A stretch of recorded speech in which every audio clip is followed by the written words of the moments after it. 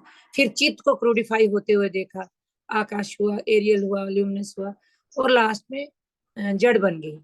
अब जो जो जो प्रवृत्ति हुई, पीछे लगना डिजायर के पीछे, और निर्वृत्ति को हम जानते हैं कि निर्वाण मतलब मुक्त होना किसी भी चीज से। निर्वृत्ति मुखी मीन्स मुक्ति की ओर जाना, मीन्स वो जो गुण है, गुणों के प्रभाव से मुक्त होना। गुणों के प्रभाव से मुक्त होने की जो जर्नी है, vaccine means waxing, वेनिंग and waxing, the वेनिंग effect of the gunas. गुणों का कम होता हुआ इफेक्ट जब पुरुष पे होता है तो पुरुष क्रूड से सटल की ओर आना शुरू करते हैं। पुरुष चेतना, पुरुष मीन चेतना, पुरुष means doesn't mean a gender. पुरुष मीन्स द परम चेतना, जो हमारी सुप्रीम कॉन्शियसनेस थी, जो कि बॉन्डेज में आई थी। अब वो क्या कर रही है कि बॉन्डेज के बाहर आ रही है। तो तमोगुण का प्रभाव कम होता जा रहा है, अब रजोगुण टेक ओवर करने जा रहा है।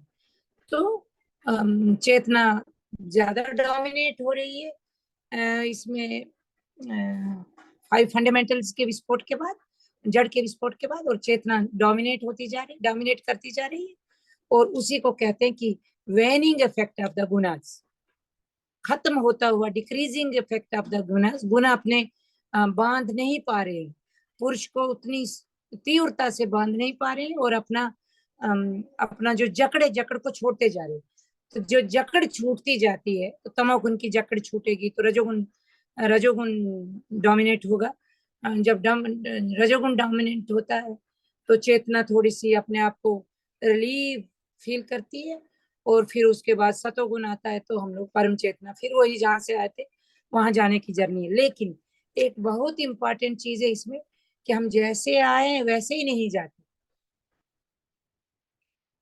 पहले हमारा कॉस्मिक माइंड जब बना था तो महत, अहम और चित्त बना था।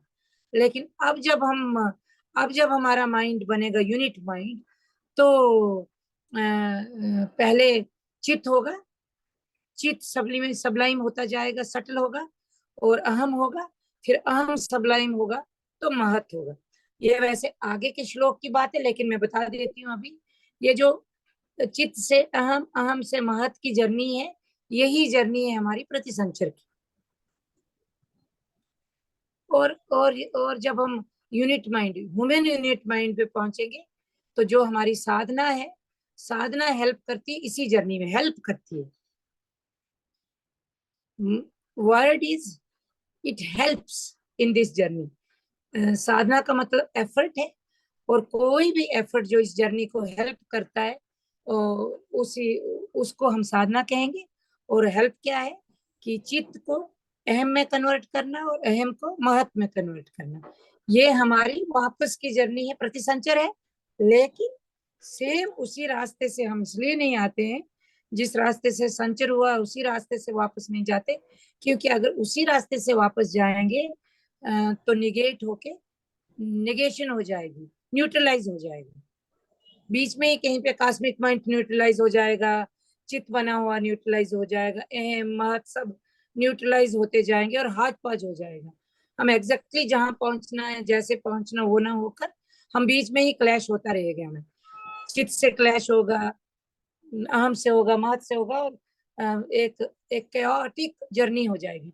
इसलिए रास्ता एक नहीं है, रास्ते दो हैं। एक आने का रास्ता है, जड़ तक आते हैं हम, और एक फिर जाने का है। बाबा का प्रभात संगीत है ना कि बाबा ए बार जावे जावे ना और जड़े री डाके। तो अब इस बार हम जड़ के बुलावे में नहीं जाएंगे बाबा, अब हम दूसरे रास्ते से जा रहे हैं। अब जड़ नहीं हमें बुला रही, पहले संचर में हमको जड़ बुला रही थी, अब वहां पे आके हमें मालूम हो गया कि जड़ में जाना ठीक नहीं है, और हम लोग जाना शुरू कर दिए कि हम अब जड़ की ओर नहीं जाएंगे, अब हम तुम्हारी ओर आएंगे। तो ये जो तुम्हारी ओर आने का सिस्टम है, तो वो एक तो उसको प्रतिसंचर कहते हैं, वो तो है ही है, लेकिन वो क्यों है? वो इसलिए है कि क्योंकि हम वहां से आए हैं, तो उसकी अट्रैक्शन बहुत ग्रेट है, अट्रैक्शन ग्रेट है। और दूसरी बात ये भी है कि क्योंकि हमने वो स्वाद चखा हुआ है एक बार, हम उसी स्वाद से निकले हुए हैं, उसी शांति से निकले हुए हैं, उसी सुकून से निकले हुए हैं, उसी ब्लिस से निकले हुए हैं। तो इसलिए हमको वो याद तो कहीं है अनकॉन्शियस माइंड में, कहीं बिल्कुल पीछे जाके हमें मालूम है कि वो शांति बहुत अच्छी थी। हर कोई उस शांति के पीछे भागता है, तो हर कोई उस शांति के पीछे भागने की जो अट्रैक्शन है और न्यूक्लियस की जो अट्रैक्शन है, वो हमें फिर उस साइड घसीटने की कोशिश करती है। लेकिन हमारे कर्म, हमारे एक्शन जो यहाँ होते हैं, वो हमें यहाँ पे या तो यहाँ पे अबाइंस में रखते हैं या पीछे ले जाते हैं। तो हम उसकी ओर जाना हमारा स्वाभाविक है। तो इसलिए कहते हैं बाबा कि उसकी विटनेसशिप जो है, जो तीसरा हमारा श्लोक है कि दृक् पुरुष दर्शनम शक्ति, पुरुष विटनेसशिप है पुरुष की, लेकिन पुरुष कुछ भी काम नहीं करते। हमने पहले ही श्लोक में बोला था कि वो कुछ काम नहीं करते, सिर्फ देखते। लेकिन वो यहाँ तक कि देखने का काम भी वो नहीं करते। उनका जो विटनेस का काम है वो प्रकृति है।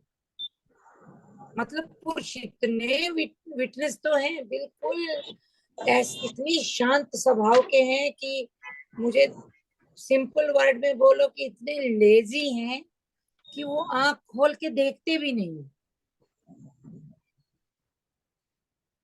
वो देखने का काम जो करता है यूनिवर्स का, वो उसी का नाम प्रकृति है। मींस विटनेस तो पुरुष की है, लेकिन विटनेसशिप जो वर्क ऑफ विटनेसिंग है वो प्रकृति है। और इसलिए क्या है कि एक परम चेतना है जो सारी क्रिएशन को अपने अंदर होने दे रही है। तो इसका मतलब है जब हमारे घर में कुछ हो रहा है, थैंक यू दादा, हमारी क्लास में, हमारे घर में कुछ हो रहा है, तो हमें तो मालूम ही होता है कि घर में क्या हो रहा है। जरूरी नहीं है कि हम जाएं और देखें। घर में फंक्शन है, घर में कोई प्रॉब्लम चल रही है, कोई क्लैश चल रहा है, तो सबको पता होता है कि हो रहा है, तो वो तो हमारे घर में हो रहा है। लेकिन घर के बाहर भी हम लोग देखें तो घर के अंदर एक विटनेसशिप है कि वो देख रहे हैं, बिल्कुल लेजी होके या शांत होके। लेजी तो नहीं बोला जाता उनके लिए, उनका तो शांत पर हमने पिछली बार देखा था कि उस शांति को क्या बोला जाता है, एक परि शांति में रहते हैं, बिल्कुल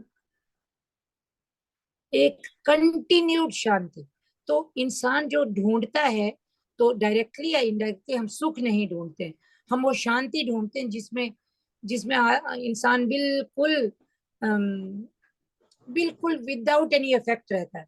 तो इफेक्ट तो गुणों का होता है, गुण जब हमें इफेक्ट नहीं करने हैं तो हम वही शांति के पीछे लगे रहते हैं। तो एक तो विटनेस कर रहा है वो सारी सारी सृष्टि को, सारी क्रिएशन को, प्रकृति को विटनेस कर रहा है, लेकिन विटनेस का काम भी खुद नहीं कर रहा है।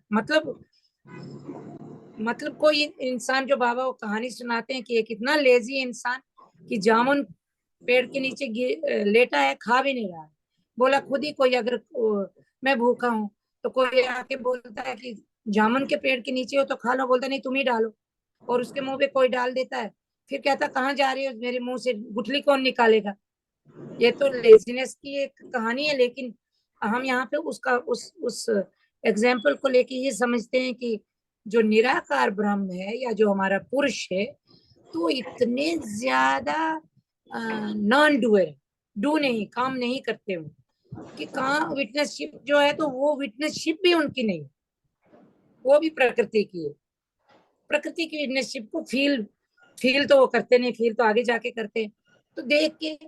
अब वो जो विटनेसशिप है, एक तो वो तो सारे सारे यूनिवर्स को विटनेस कर रहे हैं, और वो एक फिर यूनिट माइंड में भी विटनेसशिप है। तो यूनिट माइंड में कैसे है उसको समझाने के लिए, क्योंकि हम हमेशा आगे आनंद मार्ग की फिलॉसफी में हमेशा आएगा कि आत्मा है, परमात्मा है। एक तो परमात्मा विटनेस कर रहे हैं और एक आत्मा भी। तो हमारे साथ साथ जो विटनेसशिप है, तो उसको हम देखेंगे। अब हम देखते हैं कि हम क्या देखते हैं, क्रिएटेड वर्ल्ड को देखते हैं। जब तक अगर क्रिएटेड वर्ल्ड नहीं, हम कहीं अंधेरे में, तो हम कुछ भी नहीं देखते। अगर अंधेरा है, वहां पे हमें टेबल, कुर्सी, प्लेट, खाना, ग्लास नहीं दिख रहा, तो हम कुछ नहीं देख रहे, आंखें बंद है, ऐसे लग रहा है कि हम कुछ देख ही नहीं रहे, क्योंकि वहाँ क्रिएटेड वर्ल्ड नहीं है। अब क्रिएटेड वर्ल्ड में हम क्या देखते हैं, तो चित्त को लगता है कि क्रिएटेड वर्ल्ड तो चित्त ही क्रिएट करता है, चित्त अपनी शेप लेता है।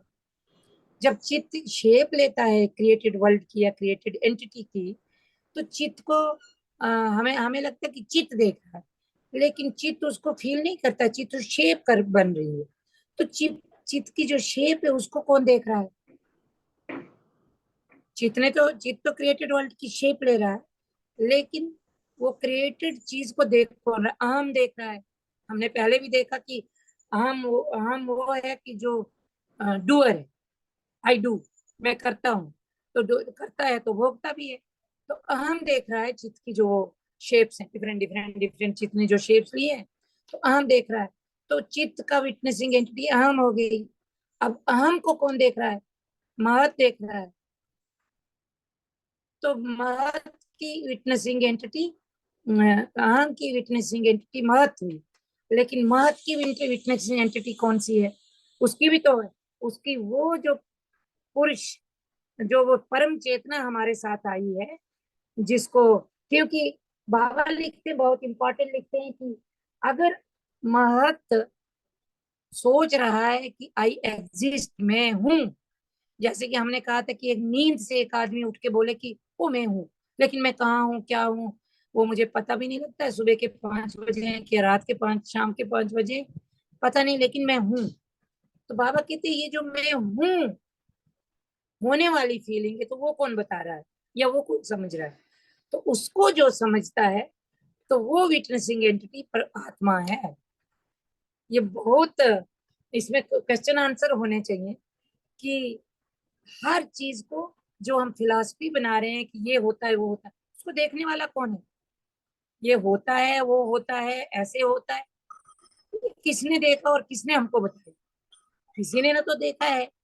तो हम कहते हैं कि निराकार ब्रह्म या साकार ब्रह्म या पुरुषोत्तम ने देखा। एक स्टेज पे पुरुषोत्तम ने देखा, एक स्टेज पे साकार ब्रह्म ने देखा। साकार ब्रह्म का न्यूक्लियस पुरुषोत्तम है, नाम कुछ भी ले, उन्होंने देखा। फिर उसके बाद उनको किसने देखा? तो निराकार ब्रह्म ने देखा। तो ये जो देखने का जो, ये जो विटनेसशिप है, तो ये कहाँ जाके खत्म होती है और कहाँ कहाँ होती है, और देख के हमें बताता कौन है? इसी में हमें आगे आएगा। लेकिन अभी से अगर हमें कंसेप्ट आ जाता है कि देखने का जो एक्ट है, वो अगर पुरुष कर रहे हैं, देखने का विटनेसशिप, अगर विटनेस अगर पुरुष कर रहे हैं, तो विटनेसशिप का जो एक्ट है वो प्रकृति कर रही है। एक्ट एक्ट ही प्रकृति है, विटनेसशिप का एक्ट ही प्रकृति है। और अगर विटनेसशिप और विटनेस करने का कौन कर रहा है, तो इसमें हमें एक आइडिया आएगा कि हमें आके बता कौन रहा है। इसमें फिर तारक ब्रह्म का कंसेप्ट आएगा, जो हमने बहुत पीछे साकार ब्रह्म, निर्गुण निर्गुण, सगुण और तारक ब्रह्म, ये सब पे हमारा ओपन फोरम भी हुआ था। लेकिन क्योंकि वो दीदी देख रहे, क्योंकि दीदी सॉरी सॉरी टू इंटरप्ट। एक बार दीदी ये दोबारा रिपीट कीजिए, नई बात समझ में आ रही है। कौन सी दीदी? इसमें विटनेसिंग विटनेस कौन एंटिटी कर रहा है? और हाँ हाँ, ये चीज दीदी एक बार प्लीज दीदी, रिक्वेस्टिंग यू। जी दीदी, क्योंकि हम बोलते हैं ना कि निराकार ब्रह्म और ब्रह्म चेतना, परम चेतना कुछ काम नहीं करती है।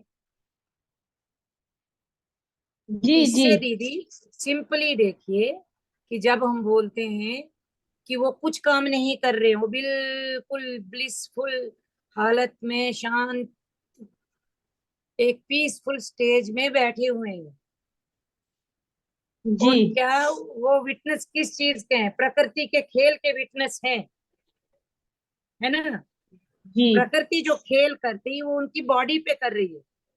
इस बात को जी समझना बहुत जरूरी है दीदी, कि प्रकृति ये जो खेल कर रही है वो आउटसाइड उनकी बॉडी नहीं कर रही है, जी उनकी बॉडी के अंदर ही इतना खेल हो रहा है। तो that means he is witness to these things.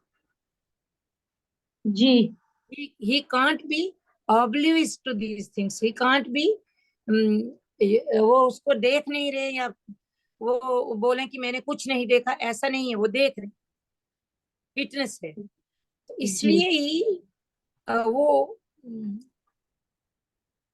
प्रकृति, लेकिन काम भी नहीं कर रहे। तो फिर काम कौन कर रहा है? विटनेसशिप का जो काम है, विटनेसशिप भी एक वर्क है ना, एक्शन है ना, तो वो कौन कर रहा है? उसे उसे बाबा एक्सप्लेन कर रहे हैं कि वो प्रकृति है। जो पुरुष की विटनेसशिप जो है, तो वो प्रकृति है। तो प्रकृति की विटनेसशिप प्रकृति के अंडर ये क्रिएशन हो रही है। पहले पुरुष जो है वो विटनेस है क्रिएशन के, क्योंकि क्रिएशन उनके अंदर हो रही है, वो बाहर जाके देख नहीं रहे हैं कि क्या हो रहा है, प्रकृति क्या करे, देख नहीं रहे। लेकिन क्योंकि उनके अंदर ही सारा संसार, सारा उनकी माया के अंदर ही ये सब बन रहा है, तो उन्हें पता है। लेकिन क्योंकि वो काम कुछ नहीं करते, तो काम कौन कर रहा है? प्रकृति कर रही है। और उन उन उन वो विटनेस है, उस चीज के विटनेस है, चुपचाप, ना कोई रिएक्शन ना कोई एक्शन, लेकिन विटनेस है। अब जब आ जाता है यूनिट माइंड की ओर, हम आ जाते हैं, प्रकृति की क्रिएशन शुरू हो गई, निराकार ब्रह्म को छोड़ के प्रकृति आगे सगुण ब्रह्म को लेके आगे आ रही है, सगुण ब्रह्म को लेके आगे आ रही है। तो हम क्रिएशन को देख रहे हैं, तो हमें लगता है हम देख रहे हैं, अब मैं पेड़ देख रही हूँ, लेकिन मैं पेड़ नहीं देख रही हूँ। पेड़ क्या है? मेरा चित्त है। मैं बोलने वाली वस्तु चित्त को देख रही है। अब ये मैं बोलने वाली वस्तु कौन है? क्योंकि मैं देख रही हूँ, इसका मतलब मैं कौन हूँ? हमने ये कहा कि आई एग्जिस्ट, आई डू, ये मेरा अहम है। तो मैं नहीं देख रही, अहम देख रहा है। किसको देख रहा है? चित्त को देख रहा है। तो चित्त, अगर चित्त को लगता है कि चित्त ही सब कुछ क्रिएट कर रहा है, क्रिएशन है चित्त की, लेकिन चित्त क्रिएट कर रहा है, देख कौन रहा है? मैं। तो मैं कौन है? यहाँ पे अहम है, जो आई डू वाला मैं। तो मैं बोल रहा हूँ कि ये जो सृष्टि दिख रही है चित्त की क्रिएशन है, चित्त की। तो विटनेसशिप कौन है? अहम है। अब अहम क्या कर रहा है, अहम क्या भोग रहा है, उसका भी तो कोई विटनेसशिप है। अब सीधा निराकार ब्रह्म तो देख नहीं रहे, वो ओत योग और प्रोत योग, वो कलेक्टिवली देख रहे हैं कि कुछ हो रहा है। लेकिन इंडिविजुअली आके कौन देख रहा है? अहम देख रहा है कि अहम देख रहा है कि ये नहीं, महत देख रहा है कि अहम क्या भोग कर रहा है, लेकिन बोल कुछ नहीं रहा है। एग्जैक्ट वही वही कंडीशन है प्रकृति और परम पुरुष की जो थी। तो यहाँ अहम चुप है, क्योंकि वो सतोगुण के अंडर है। वो ज्यादा ना विचलित होता है, ना हलचल है, ना उसमें चंचलता है। वो बिल्कुल देख रहा है कि अहम कुछ कर रहा है। लेकिन अब महत में जो हो रहा है, महत में जो आई एग्जिस्ट वाली फीलिंग है, तो इसको समझने की जो आई एग्जिस्ट वाली फीलिंग है, ये कौन समझता है? ये तो मैं नहीं समझ रही हूँ। ये आई एग्जिस्ट वाली फीलिंग मैं नहीं समझ रही हूँ, कोई और समझे। जो बोल रहा है कि आई एग्जिस्ट, जो बोल रहा है कि महत में आई एग्जिस्ट वाली फीलिंग आ गई है, वो जो विटनेसशिप है, उस विटनेसशिप का नाम आत्मा है। तो इसीलिए हम कहते हैं कि आत्मा हमेशा अहम, महत, महत, अहम और चित्त के साथ रहेगी, क्योंकि ये तीनों फैक्टर एक ही हैं। सिर्फ एक फैक्टर थोड़ा सा क्रूड हुआ है, थोड़ा सा क्रूड हुआ है।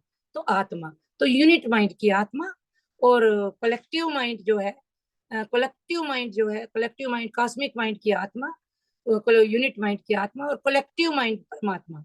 पुरुषोत्तम को परमात्मा बोलो तो इसको आत्मा बोल रहे हैं, लेकिन दोनों का स्टफ एक होने से हम बोलते हैं कि आत्मा और परमात्मा एक ही है। आत्मा परमात्मा एक कैसे? वो तो आगे भी है, और हमें तो पता ही है कि कैसे एक है। क्योंकि जब आत्मा, वो आवरण जो है जिससे वो यूनिट में आ चुकी है, छोटी बन चुकी है, वो जब वो आवरण को खोलेगी और समझेगी कि मैं ये नहीं हूँ, तो नेचुरली वही ओरिजिनल स्टफ है। और जो संस्कारों के चलते हमें जो ये बॉडी मिली है, इसमें सुख दुख भोगने हैं, जो अहम तत्व मिला है अपने पिछले संस्कारों के साथ, आगे इसके ये जो सुख दुख का जो भोग खत्म हो जाएगा किसी पद्धति से। जो पद्धति एक तो हमारी नेचुरल है, एक तो नेचुरल हमें जाना ही जाना है, और दूसरा उसको कुछ ना कुछ कैटलिस्ट बीच में हमें जर्नी में मिलते हैं। उन कैटलिस्ट के जरिए हम जल्दी जाते हैं। उन कैटलिस्ट को हम गुरु कह सकते हैं, साधना कह सकते हैं, कुछ भी फैक्टर्स हम ले लें जो हमारी जर्नी को तीव्रता देते हैं, जर्नी को पुश करते हैं, जर्नी को पीछे नहीं जाने देते।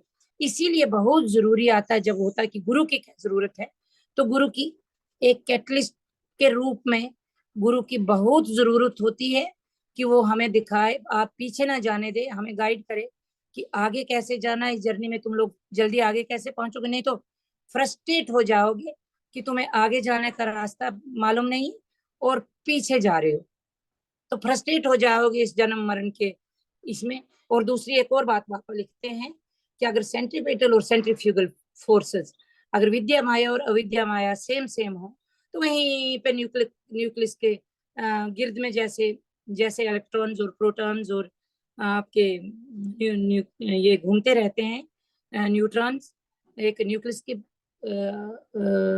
गिर्द, वैसे ही हम लोग भी घूमते रहेंगे। अगर विद्या और अविद्या से, अविद्या से विद्या को थोड़ा सा ज्यादा होना, ताकि हम न्यूक्लियस की ओर एक एक एक एक एक एक स्टेप लें, ये है natural way of going towards nucleus. लेकिन नेचुरल वे में न जाने कितने कितने जन्म लगे और ना जाने कितने जन्मों के बाद नेचुरल वे में हम पहुंचे, फिर वहां कुछ गड़बड़ कर दें और फिर वापस आ जाएं, क्योंकि प्रकृति का रूल वो है कि गड़बड़ करोगे तो पीछे जाओगे, गड़बड़ नहीं करोगे तो आगे जाओगे, आगे जाना तो नेचुरल है। इसीलिए गुरु एक कैटलिस्ट के रूप में आते हैं। और वो विटनेसशिप जो वहाँ पोत योग और प्रोत योग बहुत आता है आनंद मार्ग की फिलॉसफी में, कि वो कलेक्टिव विटनेस भी कर रहा है, फिर इंडिविजुअल विटनेस भी कर रहा है, वो कलेक्टिवली भी आपके साथ है, फिर इंडिविजुअली भी आपके साथ है। तो बहुत कंफ्यूजिंग हो जाता है कि कलेक्टिवली अगर साथ है तो इंडिविजुअली कैसे साथ है। तो वो समझा रहे हैं बाबा कि एक तो वो विटनेसशिप है, लेकिन विटनेसशिप जो प्रकृति की है, तो हर एक को जो देख रहा है तो वो ऑब्जेक्ट नहीं हो सकता, वो सब्जेक्ट है। एक और बात इसमें से निकलती है कि क्या जो सबको देख रहा है, सबकी विटनेसशिप जिसके पास है, क्या वो हमारा ऑब्जेक्ट हो सकता? Object means object of thinking, object of meditating, object तो वो चीज होती है जो बनी बनाई होती है जिसपे हम ध्यान लगाते हैं।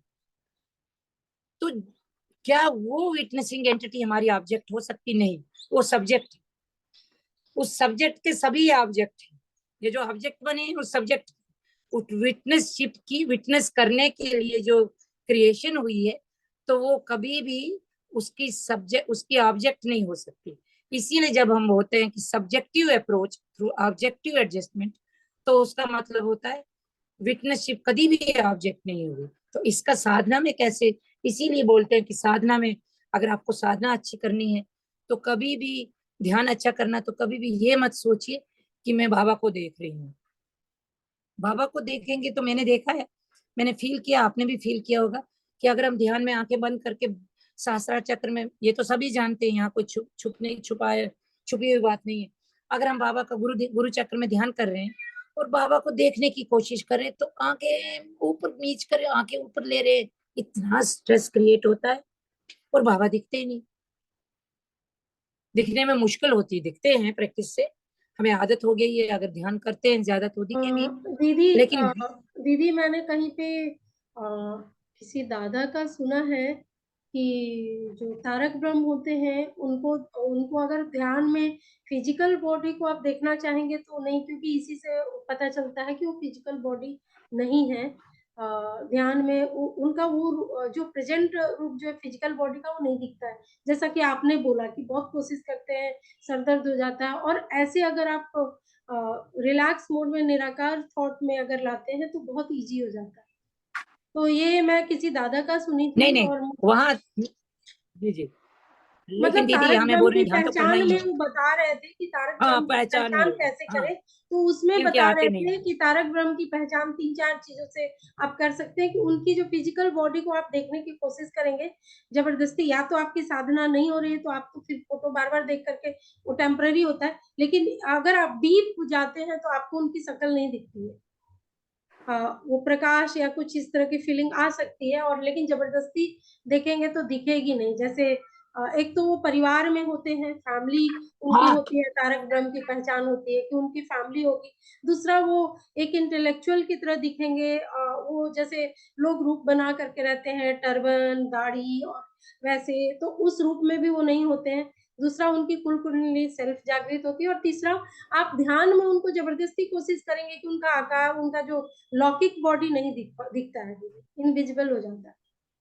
लेकिन ध्यान में तो देखने का ही पता नहीं दीदी अब वो क्या कहना चाहते थे, लेकिन ध्यान में देखने का प्रावधान तो है, क्योंकि उनको देखना ही है। दीदी और हाँ, मतलब देखने का प्रावधान है, मतलब कि सिमटना नहीं है, मतलब ब्राह्मण मुद्रा को महसूस करना। कहने का मतलब है कि नहीं, आप पूर्ण शरीर। मैं जी एक और बात बोलने जा जी रही हूँ। जी। जब हम देखने की कोशिश करेंगे तो स्ट्रेस होता है, लेकिन जब हम ये सोचेंगे कि सेम लाइन वो बोल रहे थे दीदी, जो आप बोल रही है कि हम कोशिश करते हैं जबरदस्ती देखने की तो स्ट्रेस होता है, लेकिन अगर आप उस चीज पर फोर्स ना करके और आप रिलैक्स करके आप अपना मेडिटेशन, और आप उनमें मैं बता नहीं सकती हूँ, बट मैंने उस तरीके से सोचा तो कोई बात नहीं दीदी, आप जो बोल रही हैं मैं समझ गई, मैं आगे वाली लाइन बोल रही हूँ। जी जी जब हम देखने की कोशिश करेंगे तो स्ट्रेस होता है, लेकिन क्योंकि मैं सब्जेक्ट और ऑब्जेक्ट को एक्सप्लेन करें, लेकिन जब हम ये देखते हैं कि वो हमें देख रहे हैं तो इजीली दिखते हैं तारक ब्रह्म इजीली दिखते हैं और रिलैक्सेशन से दिखते हैं। जी जब जी, हम वही देखेंगे वही कि वो वही, वहां मतलब बैठ के हमको देख रहे बिल्कुल हैं, बिल्कुल वही, तो फिर मतलब आपको उसी तरह का फिजिकल तो बॉडी दिखता है। उनकी दिखती है, फिजिकल बॉडी दिखती है और अभय में भी दिखते हैं। आप जैसे बाबा को हमने आते जाते देखा है, अब हमको और आपको तो पता है कि हमने तो उनको देखा है, तो हमने देखा तो मुझे तो बाबा की जब भी आंखें बंद करती तो मैंने उनके लास्ट दर्शन जो किए थे, उनका येलो शर्ट, तो वो तो बहुत इजीली आता, क्योंकि उसमें इजीली क्यों आता है, उसमें हाँ, हम उसको गुरु वो चक्र तो में दीदी बिठाने की क्योंकि कोशिश नहीं कर रहे। जी जी जी, क्योंकि वो दीदी डिफरेंट हुआ, वैसे आते हैं जैसे आप बोल रही हैं, लेकिन अगर आप जैसे कि ध्यान में आप फोर्स कर रहे हैं कि मैं उनको देख लूं, उस तरीके से नहीं दिखते हैं। वैसे आपको ब्राह्मण में भी आपको महसूस होगा, और आपको इवन वो पोस्चर भी दिखता है। वो तो वो आपकी अनुभूति है ना, आपकी फीलिंग है, और आपका उतना डीप जा रहा है। अदरवाइज जैसे कि आपने बोला कि हम एज अ ऑब्जेक्ट अगर ट्राई करते हैं तो नहीं दिखते हैं, वो मैं बोलने की मतलब कोशिश। मतलब उनको ऐसे एज ए सब्जेक्ट का अगर ध्यान करेंगे तो वो दिखते हैं, जी, as a subject. As a as a object subject, लेंगे राइट तो राइट, थोड़ा वही हमें ऑब्जेक्ट फिजिकल की तरह वो गुरु नहीं चक्र में दिखते। हम उनको जी बिठाने की कोशिश करेंगे तो स्ट्रेस होगा। लेकिन जी अगर हम ये सोचें कि गुरु चक्र में ऑलरेडी बैठे हुए हैं, हमें देख रहे हैं, तो फिर इजी होता है, क्योंकि जी फिर हम स्ट्रेस नहीं देंगे अपनी आंखों को, तो फिर इजी होता है। तो यही है यहाँ पे लिखा हुआ कि वो सब्जेक्ट है, ऑब्जेक्ट नहीं है। सो ऑब्जेक्ट की तरह अगर हम गुरु चक्र में बिठाने शुरू करेंगे तो स्ट्रेस होगा आंखों को। तो लेकिन अगर हम ये सोचेंगे कि वो तो सबको देख रहे हैं, वो हमें भी देख रहे हैं, वहीं से बैठ के देख रहे हैं, तो इजीली वो हमें दिखेंगे और हमें स्ट्रेस भी नहीं होगा कि हम अपनी आंखों से, फिजिकल आंखों से देख रहे हैं, क्योंकि उनको हम फिजिकल आंखों से नहीं देख रहे होते हैं, हम अपनी इंटरनल इंटरनल ऑर्गन से, इंटरनल आंखों से देख रहे होते हैं, जो कि हम आंखें बंद करके भी किसी चीज को देखते हैं, वैसे ही हम उनको देखे तो विदाउट स्ट्रेस देखते हैं। तो ये है विटनेसशिप और विटनेस की बात। और उसके बाद अगला अगला श्लोक है कि गुण गुण का बंधन जितना तेज होगा, गुण गुण बंधन आधिक्य, आधिक्य तो हम जानते, अधिक अधिक होना, तो गुण का बंधन जितना ज्यादा होगा, गुण अभिव्यक्ति, अभिव्यक्ति जो बोलते हैं ना हिंदी में कि एक्सप्रेशन, तो एक्सप्रेशन भी उसकी उतनी ही ज्यादा होगी। तो गुणों के बंधन में आई हुई जो ये जो गुना इंक्रीज देयर बॉन्डेज, गुण बंधेन, गुण गुण अभिव्यक्ति, गुण के बंधन में आने से ही गुणों की एक्सप्रेशन होना शुरू होता है। ये अगला श्लोक है। उसका मतलब है कि एज द गुनाज increase their bondage they express themselves fully. अब ये गुण है, जितनी बॉन्डेज एक्सप्रेस करते उतनी शेप्स बनती जाती है। In the fundamental conscious there is nothing. तो ये है तीसरा, ये इसको हम टच करके रखते हैं। और समय हो गया है, अगर तो क्वेश्चन आंसर किसी के हैं तो क्वेश्चन आंसर में हम बहुत अच्छी तरह से कवर करते हैं इन सब्जेक्ट को, बनिस्बत की हम इसी पे क्लास देने का 1 घंटा करें। तो 1 घंटा तो हो गया, हमें पहले 15-20 मिनट किसी दूसरे सब्जेक्ट में लिए थे। तो अगर कुछ क्वेश्चन है इसके तो हो, नहीं तो हम फिर तीसरा या चौथा ये लेना शुरू करें कि गुण, ये कोई बहुत ज्यादा नहीं है, गुणों की एक्सप्रेशन ज्यादा होती है, जैसी भी जी ज्यादा ज्यादा बांध जो हमने मैंने पहले ही श्लोक में वो एक्सप्लेन कर दिया था। इस श्लोक में जो एक्सप्लेन करना वो पहले श्लोक में एक्सप्लेन किया था कि जब गुणों की ज्यादा तीव्रता होती है तमोगुण की, तो चित्त से आकाश तत्व बन रहा है, तो आकाश तत्व बन रहा है तो उसके एक्सप्रेस पहले तो आकाश तत्व सिर्फ दिख रहा है, विजन में आता है। फिर एरियल तत्व जो है तो हम उसको टच भी करते हैं। फिर ल्यूमिनस जो आता है तो उसको देख भी रहे हैं, टच भी कर रहे हैं।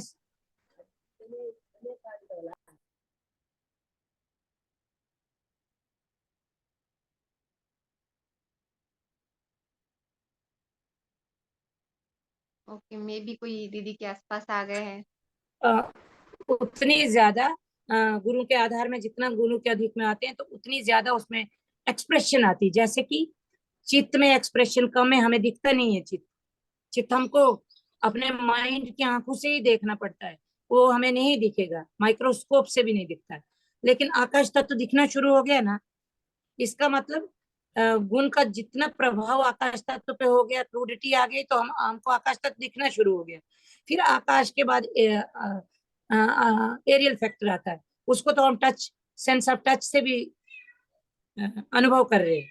तो अभिव्यक्ति इतनी ज्यादा हो गई उसकी कि हमको सेंस ऑफ टच में आ रहा है। फिर उसके बाद ल्यूमिनस बॉडी है, उसको हम टच में भी आ रहा है, वो जला भी रहा है, हमको दिख भी रहा है, टच में भी आ रहा है, टच से भी समझते हैं कि ये हीट है, और फिर जलाता भी है स्किन को। तो इतना अभिव्यक्ति हो रही है गुणों के अंदर कि हमें वो दिख रहे हैं। फिर होता है लिक्विड, तो लिक्विड को तो हम हाथ से भी पकड़ते हैं, दिखता भी है, महसूस भी करते हैं, आंखें बंद करो तो महसूस करते हैं कि यहाँ पे लिक्विड फैक्टर है। दीदी मेरी आवाज आ रही है?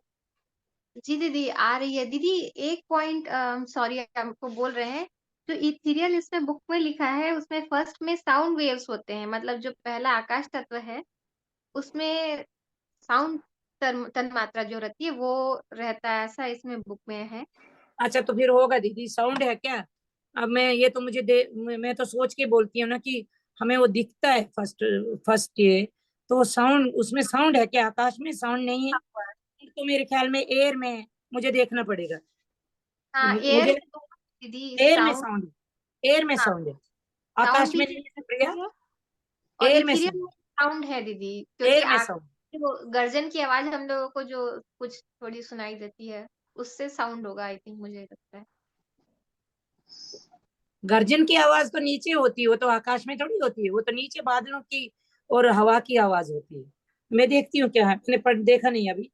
जी, मैं देखूंगा तो। वाइब्रेशंस दीदी आकाश में वाइब्रेशंस तो जैसे बाबा ने बताया पूरे ब्रह्मांड में रहती है ना, वाइब्रेशंस की ही साउंड होगी शायद वो।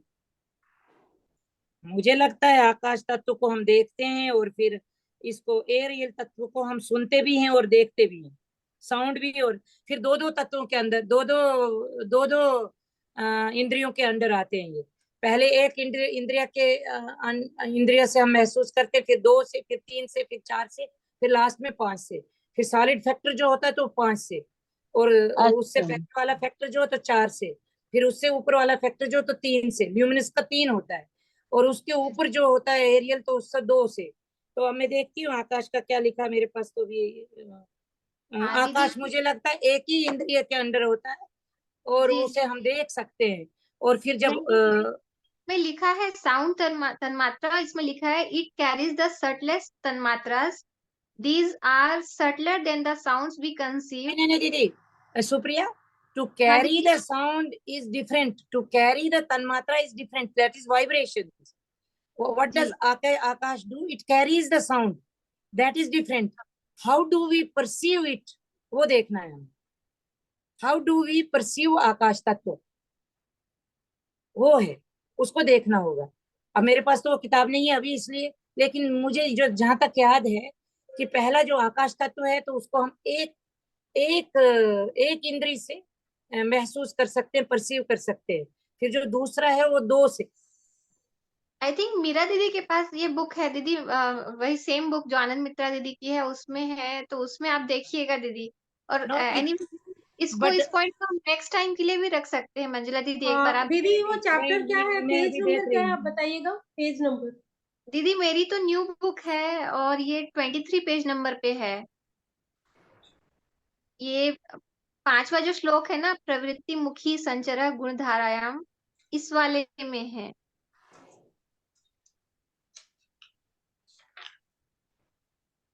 दीदी तब तक के आज जब तक कि मीरा दीदी देखती, दीदी मेरा एक क्वेश्चन है जो आपने एक्सप्लेनेशन जो किया है दीदी, एक तो थैंक यू, आपने बहुत ही अच्छे से शॉर्ट में एक्सप्लेन किया है मंजुला दीदी।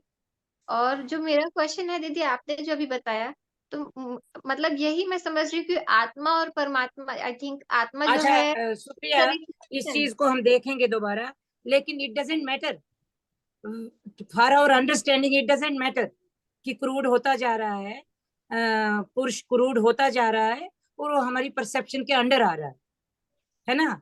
वेदर जी वेदर साउंड में आ रहा है या एरियल में आ रहा है।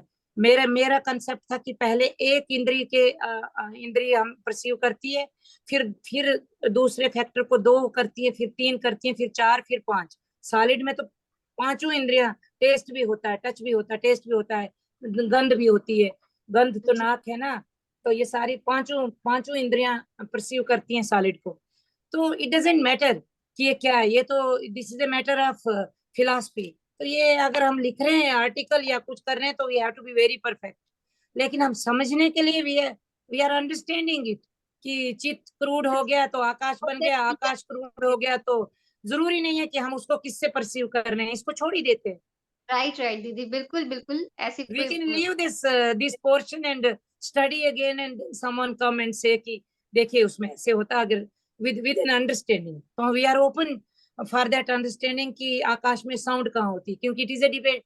अब मैंने सोचा नहीं है तो मुझे वो ध्यान नहीं है कि उसमें साउंड होती है क्या। मैंने सोचा था कि इसको हम विजन से देखते हैं और फिर एरियल फैक्टर में साउंड आती है, लेकिन अगर यहाँ लिखा है कि एथीरियल में साउंड आती है तो we have to go deep into it और देखना है कि साउंड कैसे आती है आकाश में, क्योंकि मैंने इस पर समय नहीं बिताया। मैंने सिर्फ इतना ही इसको छोटा छोटा नोट किया कि एक एक एक एक एलिमेंट को एक इंद्रिय हमारी परसीव करती है, फिर दूसरे एलिमेंट को 2 इंद्रियां, तीसरे को 3, चौथे को 4 और पांचवें को 5 इंद्रियों के कांटेक्ट में जो आता है वो पांचवा क्रूडिफाइड एक्सप्रेशन ऑफ प्रकृति है। तो इतना ही है इसमें कि जितना प्रकृति का प्रभाव होता है किसी पे, उसकी एक्सप्रेशन उतनी ज्यादा होती है। तो अगर चित्त पे तमोगुण का प्रभाव बढ़ता जा रहा है तो एक्सप्रेशन भी ज्यादा क्रूड होती जा रही है, इतनी क्रूड होती जा रही है कि हमारे फाइव सेंसरी ऑर्गन्स के अंडर आ रही है। सेंसरी हमारे जो सेंसरी परसेप्शन है उनके अंडर आ रही है। जी तो जी anyhow this we can, someone can read and someone can दीदी, read and tell। हाँ या दीदी मंजुला दीदी, आपको मेरी आवाज आ रही है ना? जी, मुझे आ रही है। हाँ दीदी, मेरा एक क्वेश्चन है, आपने जो अभी एक्सप्लेन किया है उसमें मतलब मैंने ठीक समझा है कि नहीं? आपने यही कहा है ना दीदी कि जो आत्मा है वो आपने मतलब पहले बताया था कि परमात्मा की जो रिफ्लेक्शन होती है उसे ही आत्मा कहते हैं। तो आई थिंक अगर आत्मा किसी चीज को परसीव कर रहा है, देख रहा है, ऑटोमेटिकली उस चीज को इसलिए परमात्मा देखेंगे क्योंकि आत्मा इज रिफ्लेक्शन ऑफ परमात्मा। यही है क्या दीदी कि हम सही बोल रहे हैं सेंटेंस जो कह रहे हैं? It is not at all reflection of Paramatma, it is Paramatma, it is a part of Paramatma। मैंने पहले देखिए, मैं जो बोलती हूँ ना, philosophically this may not be right, philosophically the way I try to explain the philosophy कि simple words में कि when philosophically हम जब आइडिया एंड आइडियोलॉजी पढ़ते हैं तो आइडिया एंड आइडियोलॉजी इतना समझ में नहीं आता है हमें। Go through idea and ideology, idea and ideology में सीधा सीधा होगा कि this is a reflection, our mind is a mirror, mirror पे रिफ्लेक्शन पड़ रही है हाँ तो दीदी, ये रिफ्लेक्शन वाली बात गॉड की आपने पड़ रही कहा है। था। जी जी जी जी, हाँ उसी को ही हम समझ के बोल रहे थे। उसी को मैं, हाँ, जो आइडिया एंड आइडियोलॉजी में समझाया है फिलॉसफी है, तो हम्म वो समझ, जो फिलोसफर्स हैं वो समझ जाते हैं, हमारे जैसे लोग नहीं समझते। तो हमारे जैसे लोगों को आनंद सूत्रम का एक एक सूत्र समझा रहा है। आइडिया एंड आइडियोलॉजी आप पढ़िए, वो आनंद सूत्र में ही है, लेकिन उसकी स्टेजेस कुछ जंप करेंगी, ये करेंगे, आपको कंटिन्यूटी नहीं मिलेगी। मेरे जैसे लोगों को आनंद सूत्रम में कंटिन्यूटी मिलती है। जी दीदी, आप सही बोल रहे हैं वो आइडिया आइडियोलॉजी थोड़ा डिफिकल्ट ज्यादा है इससे। हमारे क्योंकि वो आइडिया एंड आइडियोलॉजी तात्विक तात्विक की क्लासेस में एलकेजी यूकेजी के बच्चे को समझाने की जैसी क्लासेस नहीं है जी वो जी जी तात्विकों के लिए हुई दी हुई बाबा ने खुद दी हुई क्लासेस। तो वो बोलते कि मन में तो यही रखा है उन्होंने, मन में ये रखा है, किसी ने पूछा होगा तो बोला होगा बाबा ने, तो बाबा से नहीं पूछा होगा तो बाबा यही क्लासेस दे रहे हैं मन में यही रख के। लेकिन इसमें उन्होंने stage by stage her question का आंसर दिया। अगर कोई पूछेगा कि ओत योग और प्रोत योग में डिफरेंस क्या है, जब वो विटनेस कर रहा है तो फिर वो हमको यूनिट को भी कर रहा है और कलेक्टिव को भी कर रहा है, इसमें डिफरेंस क्या है ना। तो जी इसके लिए जी वो इतना अंदर जाके घुस के बोल रहे हैं कि वो विटनेस तो है लेकिन एक्ट वो नहीं कर रहा। ये बात तो बहुत समझने की बहुत महीन बात है। जो जो साइंस जानेगा फिजिक्स जानेगा वो समझता है कि action is different and actor is different. एक एक्टर है जो एक्शन कर रहा है जी और एक एक्टर है जो एक्शन नहीं कर रहा है। तो एक्शन करने वाले को क्या नाम दिया है, फिलॉसफी में कुछ नाम दिया है दूसरा। एक्शन और एक्टर को अलग कर दीजिए। जी तो ये बहुत बहुत बहुत ही एरोडाइट एरोडाइट में बहुत ही छोटी छोटी सी चीजें जिनको एक्सप्लेन करना किए, जिसको बोल दिए हैं बाबा एक्सप्लेन करने को छोड़ दिए, बोल दिए आनंद सूत्र में बोल दिए और परपट दिए हुए कि इसका मतलब क्या। अब समझो, तुम मेरी और किताबें पढ़ो और उन किताबों से निकाल के समझो, क्योंकि फिर इसी पे बाबा ने आनंद सूत्र दिए। नहीं, इसी पे फिर बाबा ने सुभाषित संग्रह लिखा है। पूरा सुभाषित संग्रह जो है वो आनंद सूत्रम से थोड़ा भी इधर उधर नहीं जाता है। लेकिन अगर आपने आनंद सूत्रम नहीं पढ़ा होगा तो आपको सुभाषित संग्रह में लगे कि ये क्या बोल रहे हैं बाबा, वहां तो ये बोले थे यहाँ पे ये बोल रहे हैं। लेकिन आनंद सूत्रम को पढ़िए, आइडिया एंड आइडियोलॉजी को पढ़िए और फिर सुभाषित संग्रह पढ़िए, फिर आपको लगेगा कि बाबा इस चीज को एक्सप्लेन कर रहे हैं, है जी ना। दीदी तो यहाँ पे वो बोल रहे हैं कि विटनेसशिप और विटनेस एक्ट डिफरेंट। जी जी दीदी विटनेसशिप में विटनेस एक्ट नहीं आता, क्योंकि पहले बोल दिए हैं ना वो कि परम पुरुष कुछ काम नहीं करते। तो कुछ काम नहीं करने के लिए एक्सप्लेनेशन तो देनी पड़ेगी कि क्यों नहीं करते। जब विटनेस कर रहे हैं तो काम है। The act of witnessing itself is a work. तो कोई बोलेगा नहीं वो विटनेस है, वो विटनेस है लेकिन विटनेस नहीं कर रहे। तो विटनेस कैसे कर रहे हैं, प्रकृति के थ्रू, प्रकृति कर जी रही है। राइट दीदी दीदी ये आज का जो है श्लोक थोड़ा सा गूढ़ है, थोड़ा समझने वाली बहुत चीज है। डिफिकल्ट है, बहुत बहुत डिफिकल्ट है ये श्लोक। बता दिया ये है दीदी श्लोक इतना डिफिकल्ट है इसकी जरूरत भी हमें नहीं है, लेकिन क्योंकि इंटेलेक्चुअल लोगों के मन में सवाल आते हैं, इन जी सवालों के लिए वो हमें तैयार कर रहे हैं कि कोई भी इंटेलेक्चुअल अगर आप जाओगे स्टेज पे और बोलोगे ये कि विटनेसशिप है विटनेस है, तो कोई भी पूछ सकता है कि अगर विटनेस है, वो विटनेस करता है तो एक्ट भी तो कर रहा है। जी दीदी इन तो शॉर्ट यहाँ कुछ बता रहे हैं, देखिए यहाँ बता रहे हैं, करने यहाँ के जो बाद लोग आनंद सूत्रम नहीं पढ़े होते लेकिन साधना के द्वारा उनको अगर कभी क्वेश्चन आता है कि अगर अगर मैं तो साधना कर रहा हूं तो ये मैं कौन है जो साधना कर रहा है, या मैं कौन है जो मेरी साधना को देख रहा है। ये आते हैं बहुत से साधकों में क्वेश्चन जो बहुत ज्यादा गूढ़ साधना भी करते हैं और पढ़ते भी हैं। फिर बोलते हैं ये मैं कौन है। तो उस मैं को बाबा देखिए कितनी आसानी से एक्सप्लेन कर रहे हैं कि चित्त तो है, चित्त तो बोले बोले अगर डूअर आई है, चित्त तो डूअर है, डू कर दिया उसने, क्रिएशन का जो रिफ्लेक्शन है उसको उसमें वो बन गया कि मैं हूँ, आई डू, मैंने डन, नहीं चित्त डन है कि मैंने कर दिया। तो कर क्या दिया कि प्रकृति की जो क्रिएशन थी उसकी शेप ले ली। अब बाबा बोलती शेप को देख कौन रहा है,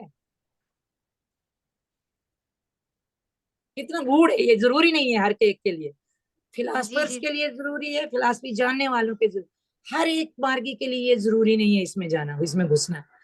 अब वो जी बोल जी रहे कि अगर चित्त डूअर है तो उसका डन है तो डन वाला जो एक्ट है वो देखा किसने? राइट अहम। दीदी।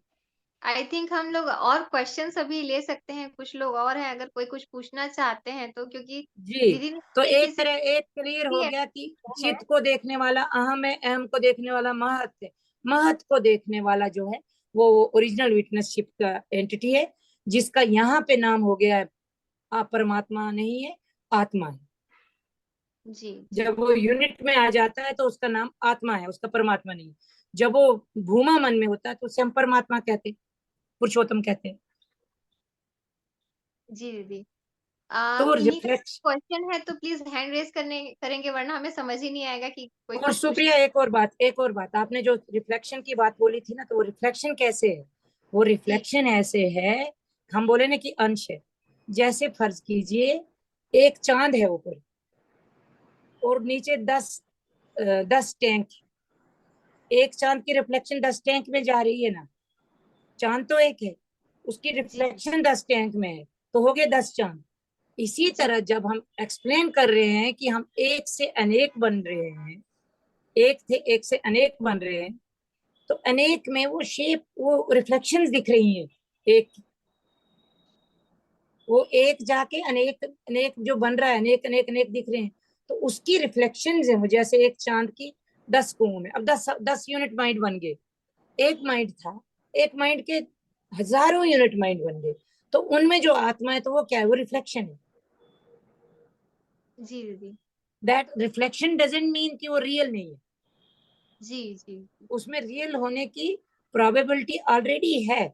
इसीलिए उसको अगर हम फिर उस बंधन से निकाल देते हैं तो उस ओरिजिनल में मिल जाता है। मिलना है वापस। जी दीदी, ये बहुत अच्छी बात मेरा एक आपने छोटा कही। सा क्वेश्चन है, मेरा एक क्वेश्चन है मंजुला दीदी। जी जी जैसे कुछ किया, चित्त ने काम कर दिया, हमको भी पता चल गया कि वो काम हो गया है। अब जो जी मन के ये तीनों पार्ट है, अहम, चित्त और महत, इनमें जी अगर कोई विकार आता है, जैसे मैंने कुछ किया और मुझे, मेरे हमको पता चल गया मैंने कर दिया, अभी जो अहंकार आ गया कि मैंने किया है, जिसको बाबा कहते हैं कि अपना मैंपन को तुम सरेंडर करो, ये अहंकार, द्वेष, घृणा, गुस्सा, प्यार, ये मन के कौन से पोर्शन में आता है? चित्त में। ये दीदी, ये जो चित्त है ना, ये जो हम्म अहम है ना, अहम चित्त को देख के खुश होता है ना कि मैं करता हूँ। हम्म अहम अहम इसलिए भोगता है कि चित्त वो कहता है कि मैं भोगूंगा। अहम में ये है कि मैं कर सकता हूँ, करता हूँ।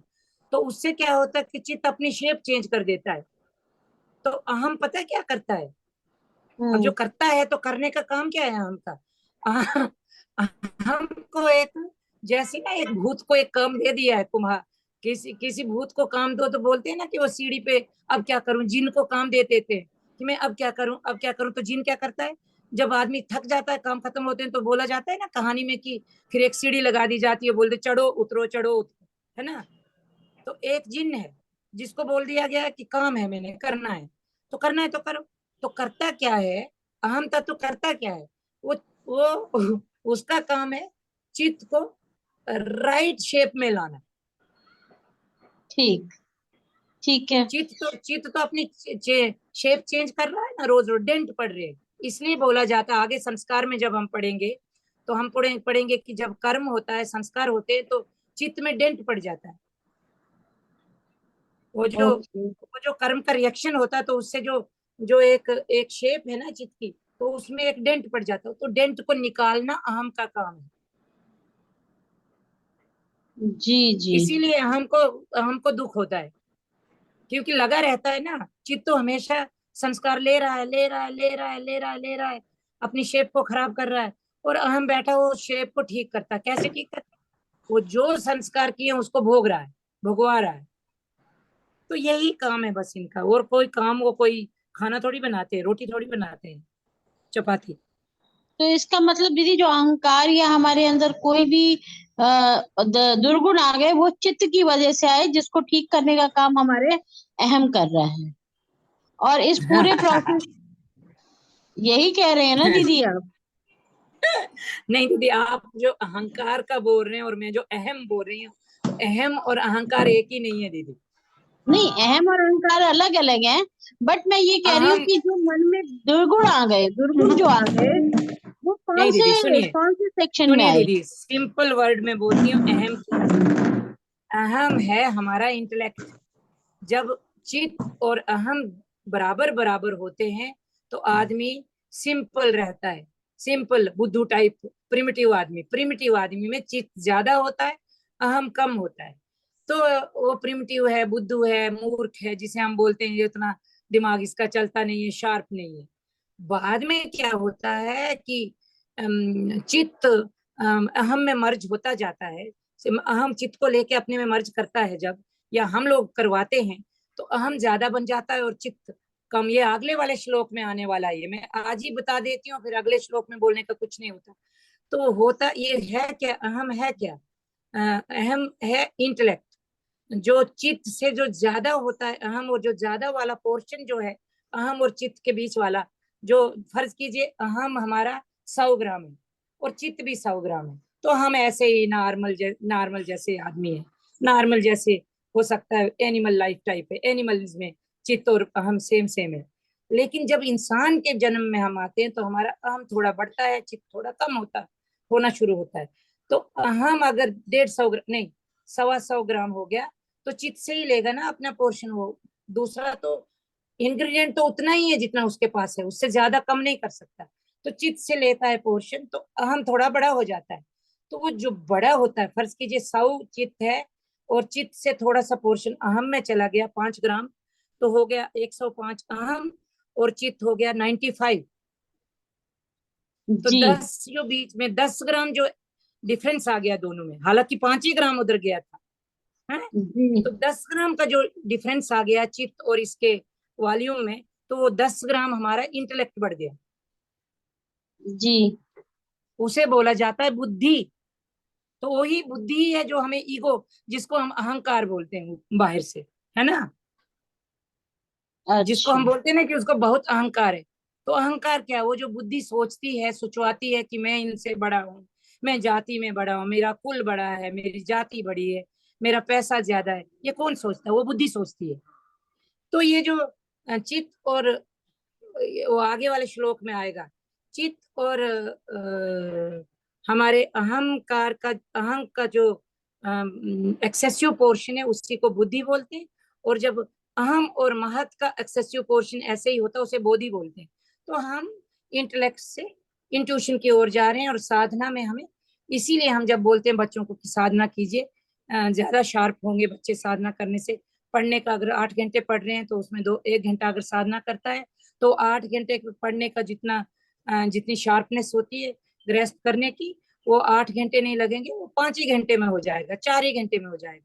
क्यों? इसीलिए होता है क्योंकि चित्त बुद्धि में जा रहा है, तो बुद्धि डेवलप हो रही है, बुद्धि मीन्स इंटेलेक्ट, इंटेलेक्ट डेवलप हो रहा है, सोचने की क्षमता बढ़ रही है, परसेप्शन बढ़ रही है, परसीव करने की क्षमता बढ़ रही है। तो इसलिए साधना से इंटेलेक्ट बढ़ता है, फिर और साधना करो तो इंट्यूशन बढ़ती है, इंट्यूशन की ओर जाएंगे। तो ये आगे वाले श्लोक में एक एक में आएगा, अब यहाँ पे ही बंद करें, तो क्वेश्चन आते हैं तो आगे का भी कवर हो जाता है। चलिए, और जी कोई जी क्वेश्चन है? तो ये जो thank you, Mithun ji thank ने यू। पूछा, उसमें जो ये इंटेलेक्ट जो बना दीदी, वो कहाँ किस पार्ट में आएगा? मतलब चित्त और महत्व का डिफरेंस आया वो तो बताया, लेकिन जो ईगो आ रहा है वो किस पार्ट पे रिसाइड कर तो रहा है, इसमें कोई ईगो, आंसर? तो ईगो जो हम बाहर से ईगो देखते हैं वो तो हमारी हमारी जो बुद्धि है, बुद्धि का कमाल है ना, वो तो हमारी बुद्धि का कमाल है। अगर हम जी सिंपल है, एक बच्चा जब पैदा होता है तो उसमें ये सब चीजें नहीं होती हैं कि मैं बड़े कुल का हूँ, छोटे कुल का हूँ, मैं सुंदर हूँ, मैं किस रेस का हूँ, मैं आर्य हूँ, अनार्य हूँ, द्राविड़ हूँ, निग्रो हूँ, ये सारी चीजें बच्चे को पता नहीं होती हैं। तो वो तो बिल्कुल कहते हैं ना कि पैदा होता है जब इंसान तो पशु होता है, जी उसका तो चित्त भी डेवलप नहीं हुआ होता। बच्चा जब पैदा होता है तो उसको तो क्रिएशन का भी पता नहीं होता है। इसलिए बच्चा इतना ज्यादा घूमता घूमता घूमता देखता चीजों को, उसका चित्त शेप चेंज करता है, और फिर बच्चा थक जाता है, फिर थक के स्टिमुलेट करता है वो कि मैंने आज क्या देखा। अब देखिएगा जिनके घर में छोटे बच्चे होते हैं, पोते नाती होते हैं, अपने बच्चे अगर बड़े हो गए पोते नातियों को देखिए तो वो देख देख देख देख के थक जाते हैं, फिर सो जाते हैं। तो उनका तो चित्त की भी शेप बिल्कुल नॉर्मल शेप में होते हैं ना, नॉर्मल। तो चित्त ने भी डेंट नहीं किए होते। अब जब वो आंखें खोलता है बच्चा 15-20 दिन के बाद, तो वो देखना शुरू करता, कुर्सी देख ली तो कुर्सी का चित्त ने कुर्सी की शेप ले ली। अब उसको देख के वो फिर एक और फिर एक और सारी चीजों को इतने अचंभे से देखता है और उसको एसिमुलेट कर रहा है अंदर कि मुझे ये शेप बना के रखनी है, दोबारा अगर ये शेप दिखी तो मुझे पता होना चाहिए कि ये क्या है। तो उससे बच्चा थक जाता है, क्योंकि चित्त का काम हो रहा है, चित्त चित्त चित्त काम कर रहा है। तो चित्त इतना काम कर रहा है, डेंट बना रहा है, डेंट बना रहा है, डेंट बना रहा है। लेकिन फिर एक टाइम आता है जब बच्चा बुद्धिमान हो जाता, तो बुद्धि बड़ी होती, फिर वो छोटी छोटी चीजों से थकता नहीं। फिर वो ऐसे ऐसे ऐसे देखने से थकता नहीं, उसे पता होता है कि ये पेड़ है, ये पर्वत है, ये चट्टान है, ये कुर्सी है, ये मेज है, ये किताब है। तो फिर वो उस पर वो ज्यादा स्ट्रेस नहीं लेता। और ये जो स्ट्रेस नहीं लेने की जो कंडीशन है वो क्या है, उसकी बुद्धि, बुद्धि डेवलप हो गई है। अब बुद्धि में वो शेप्स, जो चित्त की शेप्स है, उससे वो ज्यादा स्ट्रेस नहीं ले रहा। ईगो, जो ईगो बोलते हैं, ये अहम तत्व जो है, हम ईगो उसको बोलते हैं जब हम इस पे बाहर से डिफरेंशिएट करना शुरू करते हैं, उसको हम ईगो बोलते हैं कि मेरा ईगो बहुत बड़ा है, अहंकार है। और दीदी बोल रही है कि उसमें त्रुटियां हैं। अब ये त्रुटियां हैं या नहीं है, इट डिपेंड्स, ये तो डिबेटेबल है कि त्रुटियां हैं या कॉमन है। उसको मैनेज कैसे करना है, उसको मैनेज ऐसे करना है कि हमको प्रतिसंचर की ओर जाने की जर्नी है। उस जर्नी में जाने वाली बाधा डालने वाली चीजों को हम त्रुटियां बोलते हैं, नेगेटिव बोलते हैं। और जो उस जर्नी में बाधा ना डालें तो उनको हम पॉजिटिव बोलते हैं। बस इतना ही है। अगर जी हमारी दीदी। जाने वाली रोड में ब्लॉक्स आ रहे हैं तो उसे हम बुरे गुण बोलते हैं। अगर आगे जाने वाले में ब्लॉक नहीं आ रहे हैं, जो आगे की रोड हमें दिख रही है, तो हम उसे अवगुण नहीं, सगुण बोलते हैं, अच्छे गुण बोलते हैं। क्या बोलते हैं, गुणी, अच्छे गुण, सद जी जी, सद्गुण। सदगुण। तो जी जी। ये जो है ना कि मेरे मन में विकार आ गया, तो vikar is nothing unless it hinders your journey. जी दीदी। दीदी जो चित्र रहता है उसमें प्रीवियस लाइफ के डेंट्स कुछ रहते हैं, जैसे जो छोटे बच्चे होते हैं। उन्हीं डेंट्स को भोगने के लिए हम दूसरा जन्म लेते हैं। जी। क्योंकि जब तक वो डेंटेड डेंटेड मन जाएगा, तो डेंटेड डेंटेड मन, जब तक डेंटेड मन बिल्कुल साफ सुथरा नहीं होगा तो मुक्ति नहीं होगी। ओके दीदी, ये शायद आप आगे के क्लासेस में आप इसको फिर से बताएंगे जो हाँ, इसको बहुत डेंटेड। आगे के क्लासेस में होगा ना ये, लेकिन फिर आज बोला तो आगे आसान हो जाएगा, कोई बात नहीं। जी दीदी, और किन्हीं का कुछ क्वेश्चन है तो पूछ सकते हैं अभी। अ, अजय भल्ला दादाजी कुछ बोलना चाहते हैं? हाँ, नमस्कार सभी को। जी मैं जस्ट अपना एक एक्सपीरियंस 2 मिनट का शेयर कर रहा हूँ कि शायद वो हेल्पफुल हो। मैं पूरा नहीं सुन पाया, दीदी ने बहुत अच्छा एक्सप्लेन किया जितना भी मैंने सुना सारा। उसमें विटनेसिंग एक चीज आ रही थी कि विटनेस कौन किसका है, कैसे है। तो एक्चुअली मेरा एक्सपीरियंस है वो शेयर करता हूँ। उससे ना हो सकता है कुछ चीज क्लियर हो कि करीब करीब 2-3 साल पहले कहीं पे तत्व सभा हो रही थी, तो वहां पे भी मैं कुछ बोल रहा था। तो वहां पे मैंने कहा कि जो हम ह्यूमंस हैं, हम ट्राइफेरियस हैं, शरीर मन और आत्मा। तो जैसे मैंने बोला तो एक दो ऑब्जेक्शंस आए कि शरीर और मन तो ठीक है, आत्मा कौन है, क्या चीज है ये, ठीक है। तो काफी डिस्कशन हुआ इसी पे। तो फिर मैंने कहा देखो, पहली बात तो शरीर जो है फिजिकल बॉडी है, जो हमारे सेंसरी ऑर्गन देख सकते हैं, टच कर सकते हैं, सुन सकते हैं, ठीक है। मन भी है, मान लिया उसको भी, हाँ भी, एक हमें सोचा देखा हुआ चीजें याद रहती हैं, मेमोरी है, तो कुछ ना कुछ है मन भी।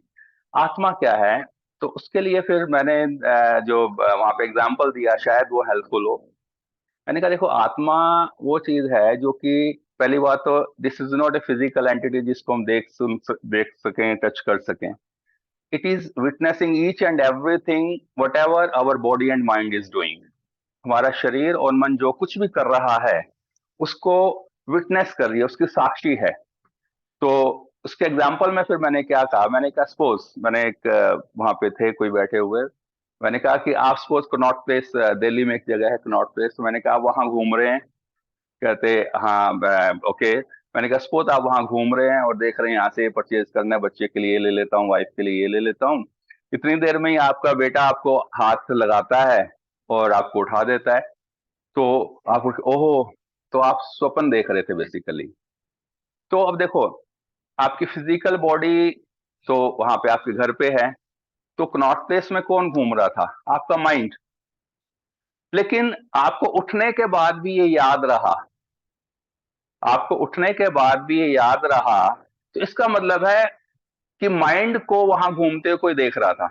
क्योंकि जो कुछ कर रहा है, मैं कुछ कर रहा हूं, तो मैं तो नहीं उसको देख सकता ना, देखने वाली एंटिटी कोई डिफरेंट है। whatever you are doing, whatever anything is being done by anything, वो सेम अपने आप को नहीं देख सकते, देखने वाली एंटिटी डिफरेंट है। यानी कहा कि आपको उठने के बाद भी ये याद रहा, तो इसका मतलब है कि आपका मन क्या कर रहा था वहां पर, that is being witnessed by something, that is your consciousness, चेतना और आत्मा। मीन्स बाबा ने जो आइडिया एंड आइडियोलॉजी में बताया है कि मन और आत्मा दोनों अलग अलग चीज है। आत्मा जो है वो विटनेस, अगर हम चित्त, अहम और महत्व में अगर जाएंगे ना, तो क्या होगा, थोड़ा सा कंफ्यूजन रहेगा, वो भी उसकी लंबा फिर डिस्कशन हो जाएगा, अभी वहां नहीं जा रहे। तो जिस तरह से यूनिट का फिजिकल बॉडी और माइंड को उसकी कॉन्शियसनेस, चेतना या आत्मा विटनेस कर रही है हर एक्टिविटी को, whether it is of physical body और of mind, exactly same way जो कॉस्मिक माइंड है उसको सुप्रीम कॉन्शियसनेस विटनेस कर रहा है। और वही जो है इंडिविजुअली जो कनेक्टेड है, दैट इज ओथ, और जो कंबाइनली है दैट इज ओथ योग प्रोत योग। दीदी ने बहुत अच्छी तरह से उसको एक्सप्लेन किया। सो जस्ट मैंने कहा कि ये जो क्योंकि फिजिकल चीज नहीं है जो कॉन्शियसनेस या चेतना या आत्मा जो है ना, तो लेकिन इसको समझाने के लिए जस्ट मैं इसलिए शेयर कर रहा हूँ कि मैंने ये जब एग्जांपल शेयर किया तो most of them were satisfied, yes, कि क्योंकि जो भी कोई एक्टिविटी कोई कर रहा है तो वो खुद उसको नहीं देख रहा, उसको देखने वाली चीज कुछ अलग है। तो हमारा मन भी जो कुछ करता है, और उसका बेस्ट एग्जांपल है जब हम स्वप्न देखते हैं और उठने के बाद हमें स्वप्न याद रहता है, तो इसका मतलब है कि कुछ है हम में ऐसा जो कि हमारे मन को भी करते हुए देख रहा है, and that is our consciousness, चेतना और आत्मा। एग्जैक्टली सेम वे जो कॉस्मिक माइंड है, whatever is being done by that, that is being witnessed by supreme consciousness, param purusha, purushottam or shiva, whatever we can call that.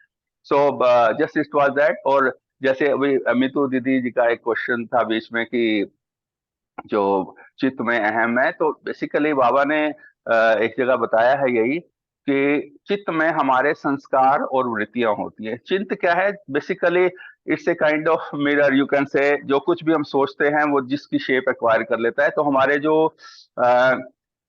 संस्कार है चित्त में, मंजुला दीदी ने बहुत बढ़िया तरह से बताया, सारा डेंट्स पड़े हुए उस पर, उसके संस्कार के कारण। साथ साथ वृत्तियां भी हैं उसी में, हमारे संस्कार और प्रवृत्तियां हैं सारी, और उन प्रवृत्तियों के कारण ही हम अष्टपाश और खट रूप में घिरे हुए हैं। और जो बाबा ने हमें मेडिटेशन और सारे प्रोसीजर्स दिए हैं, उन्हीं खटपाठ और षट रिपुओं से निकलने के लिए दिए हैं। इसी को से वृत्तियों से बाहर आते हैं, रिपुओं से बाहर आते हैं, पाशों से निकलते हैं, तो फिर जो है सर्टेनली प्रोग्रेस होती है। बहुत बहुत धन्यवाद मंजुला दीदी, आपने बहुत बढ़िया तरह एक्सप्लेन किया, थैंक्स अ लॉट। बाकी मैंने विटनेसिंग वाला मैंने इसलिए एग्जांपल दिया क्योंकि ये बहुत कॉमन क्वेश्चन होता है कि भाई आत्मा आत्मा आप कहते रहते हो कि है कहाँ, क्या है, तो we can just quote this example. तो वहां पे कई बार ये चीज हेल्पफुल हो जाती है कि यू कैन नॉट शो, हाँ जिस तरह मैं दिखा देता हूँ ये मेरा कान है, ये नाक है, माइंड को भी हाँ भी कह सकते हैं कि ठीक है ओके, हमारी बॉडी में केमिकल चेंजेस जो होते हैं जो जस्ट हार्मोनल और ये सारा दैट, बट आत्मा का कुछ भी एग्जिस्टेंस हमारे पास फिजिकल या कोई भी नहीं है जिसको कि हमारे ऑर्गन्स जो है डिटेक्ट कर सकें। बट लॉजिकली हम इस चीज को एक्सप्लेन कर सकते हैं कि just it's witnessing each and everything done by our physical body and mind. Okay, sorry. Thank you दादा, थैंक यू दादा, आपने अच्छा एक्सप्लेन किया। और ये यहाँ देखिए दादा, बाबा की जो किताब, बाबा की जो फिलॉसफी है, ये तो हर कोई अपने इंटरप्रेट कर सकता है, ये एक ही आदमी की प्रॉपर्टी नहीं। जैसे आपने जो इतना एक्सप्लेन किया तो कितने लोगों को समझ आया होगा, क्योंकि different perspective so we have to have different perspective, different examples to know it, not to tell others but to know it। and हमें भी अपने मन में पक्का होना चाहिए, एक जैसे फिल्म, एक जैसे पिक्चर चलनी चाहिए कि ऐसे ऐसे ऐसे होता है। तो एनी, जैसे अभी हम लोग कह रहे थे कि मैंने कहा था कि आकाश तत्व को हम देख सकते हैं, मेरे मेरे मन में था, मैंने पढ़ा, अभी मैं पढ़ा ये वो नहीं है शब्द है, उस शब्द। शब्द तो शब्द दिया, दीदी बोली सबसे कि पहले उसमें शब्द ही आया साउंड है, था। तो मैं भी शब्द है, तो अब मैंने सोचा नहीं है कभी कि उसमें क्या शब्द आता है। तो मैं यूजुअली छोटी सी चीज को सोचती ज्यादा हूँ, देखती हूँ कि शब्द कौन सा आता है। अगर मैं बोलूंगी शब्द है तो फिर मुझे उसको एक्सप्लेन करना पड़ेगा कि कौन सा शब्द। तो इसीलिए better to have more views on these things, because these things या आर नॉट किसी एक की, बाबा ने तो बोल दिया, अब उस शब्द है, तो नाउ आई एम थिंकिंग कि आकाश तत्व में कौन सा शब्द है। सो if there are different people who know it, they can explain it. और ये तो एक्सप्लेनेशन की बात है और अपने समझने की, समझाने के लिए बात। So thank you for taking so thank you much. So much thank you. जी। मतलब जीपीआईएफ का प्लेटफॉर्म ऐसा है कि सभी लोग जो जानकार लोग हैं वो सभी आ करके अपनी अपनी बातें बताते हैं, तो हम भी थोड़ा कुछ आप लोगों से तो हम सीख लोग लेते सबके पर्सपेक्टिव नहीं लेकर एक दीदी, सॉरी, मैं ना perspective- मेरा दीदी, हमारी छोटी बहन बैठी है यहाँ पे। मैं ना सच बताऊं तो मैं पहले जो है ना मैसेज आता था दीदी का, मैं कई महीने तक ज्वाइन ही नहीं होता था, क्योंकि I was always taking it as if it is only for ladies, दीदियों के लेडीज लिए है। तो अभी पिछली एक दो बार से जो है दीदी से मैंने क्लैरिफाई किया, दीदी ने कहा नहीं, it is open for all. तो मैंने कहा चलो ठीक है। And I am always interested कि कहीं से भी मुझे कुछ भी मिलता है ना, बाबा की बातें जो है, जैसे कॉल साहब से भी पीछे जो है आपके और आपके थ्रू और सबसे जहां से भी मिलती है, आई ट्राई टू कलेक्ट, क्योंकि मैं बाबा से तो मिला नहीं, लेकिन आप लोगों के एक्सपीरियंसेस और चीजें सुन के ना मैं हमेशा आई एम ऑलवेज हैप्पी कि मुझे कुछ ना कुछ मिलता रहे। So I am always eager to join such platforms only. और एक और बात होती है दादा, ये सत्संग मिल जाता है और हम लोग जब बस बैठते हैं तो बस एक बस, घंटा बहुत अच्छे तरह से बीत जाता है। नहीं तो क्या करते, एग्जैक्टली। टीवी देखते, कोई गपशप करते या कुछ। अब एग्जैक्ट। हमेशा हम ब्रह्मी भाव में तो रहते नहीं है, ब्रह्म हाँ। भाव में रहने का तो उसको एंजॉय करने की स्टेज तो अभी पहुंची नहीं है, तो कुछ ना कुछ करते हैं और ये सत्संग में हमें अच्छा लगता है। देखिए ना, मैं कभी कभी सोचती हूँ मीरा दी कि हम लोग सेमिनार में जाते हैं, सुबह से शाम तक बैठे होते हैं, फिर मैं कभी सोचती हूँ कि क्या क्या कोई दूसरा बाहर का आदमी आके भी बैठेगा ऐसे, सुबह से शाम तक हम लगे हैं उसमें और बोर ही नहीं हो रहे। सेमिनार की क्लासेस होती हैं 3 3 दिन या 2 2 दिन, जो भी होती है, या कोई भी सत्संग हो रहा है तो हम वहां बैठे रहते हैं। अब 1 घंटे से हम यहाँ बैठे हैं, सुन रहे और बोर नहीं हो रहे। हर कोई तो ऐसा नहीं सुन सकता। दीदी सेमिनार सेमिनार में 3 दिन कैसे बीत जाते हैं पता ही नहीं पता लगता, ही नहीं वापस चलता आते जी, हैं तो पता लगता ही है नहीं कि चलता है, दीदी पता ही नहीं चलता है कि मैं 3 दिन बताऊं, सेमिनार में खत्म। मुझे तो सेमिनार दीदी धर्म महासम्मेलन से भी ज्यादा अच्छा लगता है। इस बार जो मैं बिल्कुल। रुकी थी मतलब इस बार यहाँ तो मैं बहुत दिनों से मेरा मन था रुकने का, क्योंकि पापा लोगों के पास होती थी तो मैं रुक जाती थी, हम लोगों को पापा लेकर के जाते थे और रुकते थे। बहुत दिनों के बाद ना, एक्चुअली भानु नहीं थे, सम उनका ऑफिशियल ट्रिप था एंड मैं वहां जाकर के रुक गई। 3 दिन तो मुझे एक दिन तो आगे थी बट 2 दिन इट वाज रियली वंडरफुल। काफी दिनों के बाद मैं फिर पुराना लाइफ जी। मुझे ना वहां रुकना और सुबह 5 जने साथ में करना, फिर इस बार तो आसन नहीं हुआ, नहीं तो जनरली आसन वगैरह भी साथ में सब कुछ करवाते हैं। सारा टॉपिक को उनको टच करना होता है ना, कॉस्की को भी इंट्रोड्यूस करना है, योगा को भी इंट्रोड्यूस करना है, क्योंकि सेमिनार इज पूरा बाबा की जो फिलॉसफी है उसको बार बार रिवाइज करवाना है, उनका मैटर है। तो बहुत इंटरेस्टिंग अच्छा लगता है। और दादा को मैं बोलना चाह रही हूँ कि दादा स्पिरिचुअल जो जो वर्ल्ड है वहां तो कोई बाउंड्री नहीं है दादा, दिस इज फॉर ऑल। नहीं दीदी नहीं नहीं, बहना सबके लिए। एक्चुअली जस्ट प्लेटफॉर्म है ना, जस्ट नहीं, मैं आई वाज रॉन्ग, मतलब मेरा कहने का मतलब है कि मेरी this was my thinking and मुझे लगता था कि क्योंकि गर्ल्स का नाम नाम जो है ना वो रिप्रेजेंट करता है कि उनका है, तो इसलिए जस्ट मैं आई वाज कंफ्यूज्ड, आई जी वाज जी जी। Wrong basically. Actually okay. Actually दादा जस्ट ये है कि ड्राइव बाय गर्ल्स, हाँ हाँ, वही ओके। इतना ही है।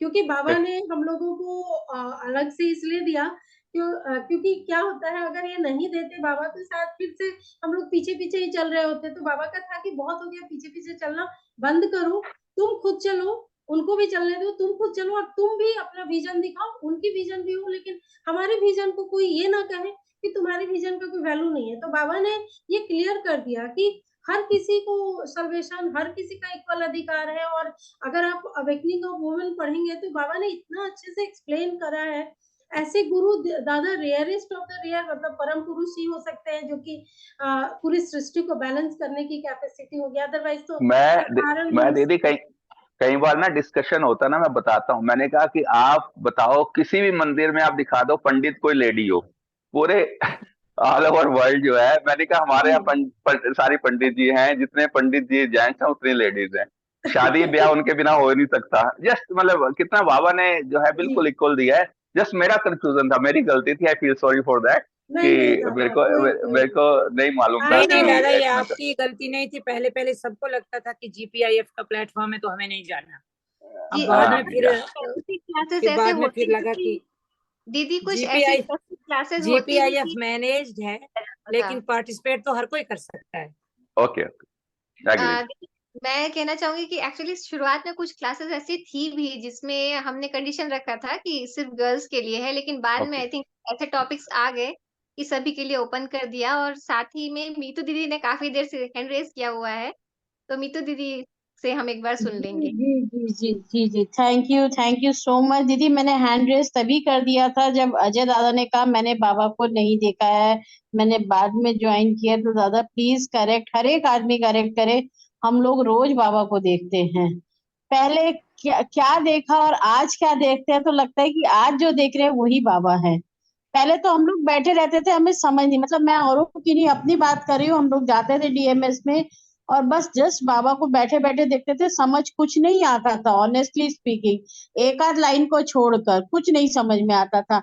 हम रोज बाबा को देखते हैं अर्ली इन द मॉर्निंग, सब जिसका और गुरु तलाश करते हैं एक और और ये है। चीज आई थिंक ज्यादा अच्छा होगा अगर मंजुला दीदी या निर्मला दीदी हम लोगों के बीच में अगर वो बोले। बाबा का एक लाइन है जो बाबा बोले थे कि हम लोग जो है good people, good best and better and best आएंगे। तो जी दादा जी जो हम लोग जो बाबा को देखे हैं, जैसे मेरे मम्मी पापा, तो वो लोग गुड पीपल में के ही कैटेगरी में बाबा ने रखा है। बाबा ने उनको बेस्ट की कैटेगरी में नहीं रखा दादा। जी तो जी ये जी बाबा जी बाबा अगर बाबा जो थे तो उनकी फिलॉसफी बहुत तगड़ा है, वो छोटा मोटा फिलॉसफी नहीं देते। कोई अगर मैं आज ना की डे में मैं अपनी आता। सॉरी मैं ना अपनी बात को करेक्ट करता हूँ, मतलब कंप्लीट करता हूँ। मैंने बाबा को फिजिकल बॉडी, शरीर में नहीं देखा। मैं ये कह फिजिकल में सकता नहीं हूँ देखा दादा, कि आपका कहने का मतलब वही था। एग्जैक्टली क्या था। और मैं, देखो दीदी, मुझे ना सच बताऊं, 2004 में जब मेरी दीक्षा हुई उसके बाद मुझे सचमुच ऐसे एक्सपीरियंसेस हुए हैं, तो मुझे कभी नहीं लगा कि मैंने नहीं देखा। जैसे मीतू दीदी ने अभी पॉइंट आउट किया, फिजिकली वो नहीं थे। इसीलिए मेरा हमेशा इंटरेस्ट रहता है कि जो भी उनके एक्सपीरियंसेस बताते हैं, कहते हैं दादा प्रद्युम्न दादा है, मंजुला दादा दीदी, मैं तो कभी मुझे कभी आपको इत, बुलाऊंगी, इत, कभी आपका एक्सपीरियंस मैं डेफिनेटली सुनना चाहूंगी। GPIF के प्लेटफॉर्म पे आप आए, क्योंकि ये बहुत मोटिवेशन होगा उन मार्गियों जो नए बन रहे हैं उनके लिए, कि अल्टीमेटली क्या होता है कि दादा हमारे बच्चे हैं, उन लोगों ने भी नहीं देखा है। बट मेरी बेटी के मन में बहुत, जैसे आप बोल रहे हैं ना, तो उसके मन में बहुत प्रश्न होता था। अभी कुछ दिन पहले की ही बात है। वो ना बोलती थी कि बाबा कहाँ, क्यों क्यों मैं मानू भगवान, ये है क्या, अच्छा मैं कर रही हूँ, लेकिन बोलती थी कि पता नहीं उसके मन में ही चलता रहता था। आई डोंट नो, वो बोली कि मेरे मन में ही ये प्रश्न आते थे, कभी पूजा कर रही है तो फिर अच्छा ये क्या है, ये क्यों है, ऐसे प्रश्न आता रहता था उसके मन में। एंड रात में ही वो, ये लोग सिस्टर रिट्रीट में गए हुए थे, USA में सिस्टर रिट्रीट होता रहता है, तो उसमें वो गई भी थी। एंड वहां भी उसके मन में प्रश्न आ रहे थे, रात में वो प्रश्न आए। एंड सुबह बिना उसके पूछे सेम टॉपिक वहां पे स्टार्ट हो गया। दीदी सेम टॉपिक वो शुरू कर दी कि बाबा क्या है, क्या फिजिकल बॉडी है, या फिर बाबा का प्रेजेंस कैसे महसूस है, एंड कुछ इस तरह का। फिर उसके बाद उसके पास जो बुक सामने रखी थी, वो बुक को जब उसने खोला, सेम क्वेश्चन वही टॉपिक आ गया कि बाबा क्या है, और फिजिकल बॉडी और स्पिरिचुअल जो जर्नी है उसमें क्या है। एंड उसके बाद उसको वो बोलने लगी कि बाबा तो हर हर टाइम हर वक्त अवेलेबल है, एंड ये आपकी अनुभूति आपको बताएगी। एंड उसके बाद वो, उसको लगा जैसे कि बाबा ने सारा सुना, क्योंकि वो महसूस किया, पर्सनली वो महसूस किया। एंड उसके बाद वो सुनते सुनते बाहर जाकर के, कहीं जाकर के वो रोने लगी, बहुत देर तक वो रोती रही। और उसके बाद उसके साथ जो हुआ, वो एक, पहले तो क्वेश्चन कर रही थी कि बाबा क्या है, बाबा तो अब फिजिकल बॉडी में तो है नहीं, लेकिन कैसे महसूस करे या कुछ। अब उसको जब वो महसूस हुआ कि उसने जो बोला वो सारा चीज होने लगा उसके साथ, एंड उसके बाद अब वो दूसरा एक फियर भी जीने लगी कि बाबा तो मुझे देख रहे हैं, अब मैं क्या करूं, मैं तो ये सोचूंगी तो वो हो जाएगा। अब वो बाथरूम जाती थी तो बाथरूम से दौड़ करके आती थी कि बाबा बाबा मेरे पीछे पीछे चल रहा है, मुझे बाबा यहाँ दिखाई दे रहे हैं, मुझे बाबा। तो वो सारी चीजें वो महसूस की, एंड वो बोली कि मतलब मैं वियर्ड एक्सपीरियंस करी। तो ये दादा हर हर वक्त अगर आपके मन में, जैसे आपने बोला, या फिर हम लोग भी हम लोगों की भी एक्सपीरियंस उतनी नहीं है जितनी मंजुला दीदी की है, या फिर हम नो लोग तो ऐसे बुद्धू की तरह ऐसे देख रहे होते, क्योंकि पेरेंट्स दीक्षा दिला दिए और हम लोग तो ऐसे देख रहे होते कि अच्छा क्या है। कीर्तन में डेफिनेटली वाइब्रेशन आता था जब बाबा ऊपर टहल रहे होते थे और हम लोग नीचे से देखते थे, तो जी वाइब्रेशन होता था, जी क्योंकि वहां वाइब्रेशन वो था, वो ऑरा जी था, क्योंकि जी सब उस ऑरा में थे, सब हाथ उठा करके कीर्तन कर रहे हैं, पानी जो पीछे जो झरना है वहीं पे खड़े खड़े कीर्तन करने लग गए। तो वो वाइब्रेशन हम लोगों ने महसूस किया, लेकिन फिर भी उससे ज्यादा हमें अकल भी नहीं थी, हमें कुछ किसी समझ को भी भी नहीं नहीं थी थी। दीदी, किसी को भी नहीं थी। कहाँ थे मैं हम? मैं 1 मिनट के लिए सिर्फ 1 मिनट लूंगा कि मुझे जो सबसे पहले जो है ना करीब 2007, हाँ 2007 में जब सबसे पहले फील हुआ वो कीर्तन में हुआ। और आप पता नहीं आप लोग बिलीव करेंगे या नहीं करेंगे, मैं 3 दिन तक हवा में था, मुझे नहीं पता कि मेरी गाड़ी कौन चला रहा है। मुझे सिर्फ ये लग रहा था कि जैसे गली में डॉगीज हैं, गायें हैं, मेरे को दिल करा सबको गले लगा लूं। और पता नहीं मतलब ऐसा था हवा में। मैं 3 दिन तक मेरा ये हाल था कि मुझे मतलब ऐसा लगा कि मैं हवा में उड़ रहा हूँ, गाड़ी पता नहीं कौन चला रहा है, कोई क्या कर रहा है। सारे यानी इतनी जेनरोसिटी मेरे मन में आ गई कि सब कुछ दे दूं लोगों को, सभी खुश हो जाएं, कैसे सब एंजॉय करें। यानी 3 दिन मेरी लाइफ के वो ऐसे गुजरे। मैं जब सबसे पहला मुझे जो है एक्सपीरियंस हुआ ये, उसके बाद तो फिर बहुत बार हुआ, बट सबसे पहले जो है पहले 3-4 साल तक तो मैं ये लोगों को सोता पागल है, ऐसे क्या हाथ कर रहे हैं बाबा नाम केवलम, ये वो, टू बी वेरी फ्रैंक। तो लेकिन है कि उसके बाद जो है जस्ट सारी वो मेरी कहते हैं लाइफ का जो है ना एकदम चेंज 180 डिग्री रिवर्सल जैसे हो जाता है, इधर जो सोच थी बिल्कुल रिवर्स हो गई। तो it is his grace only, no doubt. I I correct my words कि मैंने फिजिकली नहीं देखा, बट वो कहीं नहीं है, वो हर जगह है, हर समय हर एक के साथ है। I can feel it. और मैं पिछले 15-16 सालों से बिल्कुल हर मोमेंट मेरा उनके लिए है, बाबा के लिए है। किसी तरह से बस मेरी हमेशा ही इच्छा रहती है कि सभी उस रास्ते पर चले जैसे मैं एंजॉय कर रहा हूँ हर मोमेंट को। Everybody should enjoy like that. Thank you very thank much, thanks everybody. You so much दादा, हाँ आपने बहुत अच्छे मे- एक्सपीरियंस शेयर मेरा किए। मेरा दीदी इस टॉपिक पे मैं आपको बस 2 मिनट बोलूंगी और उसके बाद फिर आप लोग ले लीजिए क्यों, क्या बोलना क्या पूछना है। दीदी ये जो है 2 मिनट ना, ही, अच्छा टाइम भी दीदी, बहुत ज्यादा हो चुका है, दीदी तो बहुत सुप्रिया ज्यादा दीदी आज 2 मिनट, की, नहीं नहीं नहीं, सुप्रिया क्योंकि दीदी ये टॉपिक मॉडरेटर आया है, हुआ तो है, अगर इस आई पे नहीं डोंट नो बोलेंगे कि तो दीदी। फिर दोबारा दोबारा फिर ये आप नहीं 2 आएगा। मिनट लीजिए, फिर हम सेशन एंड दीदी करेंगे, क्योंकि सुप्रिया काफी जी लंबा दीदी जी समय दीदी कंक्लूडिंग जी जी जी जी कंक्लूडिंग जी 30 सेकंड मुझे भी दे दीजिएगा, जी कंक्लूडिंग जी जी 30 सेकंड मुझे दे दीजिएगा। जी जी जी आप जी जी जी सुनिए ना, मैं मेरा समय ले लिया हाँ आप लोगों हाँ ने सबने। हाँ हाँ दीदी दीदी दीदी मैं आज दीदी भाव में आ गई हैं अब। सुनिए दीदी, मैं बस 1 मिनट बोलने वाली, एक ही चीज बोलने वाली, 2 चीजें। एक तो ये टॉपिक है कि बाबा को किसने देखा किसने नहीं देखा, फिजिकली देखा, प्लीज दिस डजंट मैटर। और जैसे मीरा दीदी बोली कि good have come, better are coming, best are yet to come, वो भी ठीक है। तीसरी बात ये भी है कि जब हमने बाबा को देखा था तो हमको इतना नहीं रियलाइज किए थे बाबा, क्योंकि बाबा की कहानी है। बाबा को एक बार पूछा गया कि बाबा ये बहुत डिफिकल्ट होता है ना, बाबा बोलते नहीं थे ना कि वो क्या है। अब श्री कृष्ण ने भी एक ही बार बोला कि मैं वो हूँ गीता में, लेकिन बाबा का उस टाइम पे फेज था कि उतना बोलते नहीं थे कि मैं हूँ। तो किसी दादा ने पूछा कि बाबा जब परम पुरुष आते हैं तारक ब्रह्म के रूप में, संभूति के रूप में, तो बहुत डिफिकल्ट होता है ना अपने आप को छुपाना। तो बाबा बोले कि हाँ जी, वो 98% उसकी पोटेंशियल अपने आप को छुपाने में ही लग जाती है। और जब अच्छा फिर और बाबा फिर भी पता चल जाता, वो दादा कुछ उनसे निकालना चाहते थे कि दादा फिर भी कुछ लोगों को पता चल जाता, तो बाबा बोले जी कुछ लोगों को पता चलता है, लेकिन पूरा जब पता चला तो अपना बोरिया बिस्तर बांध लेता है। ये बाबा की जी कहानी है।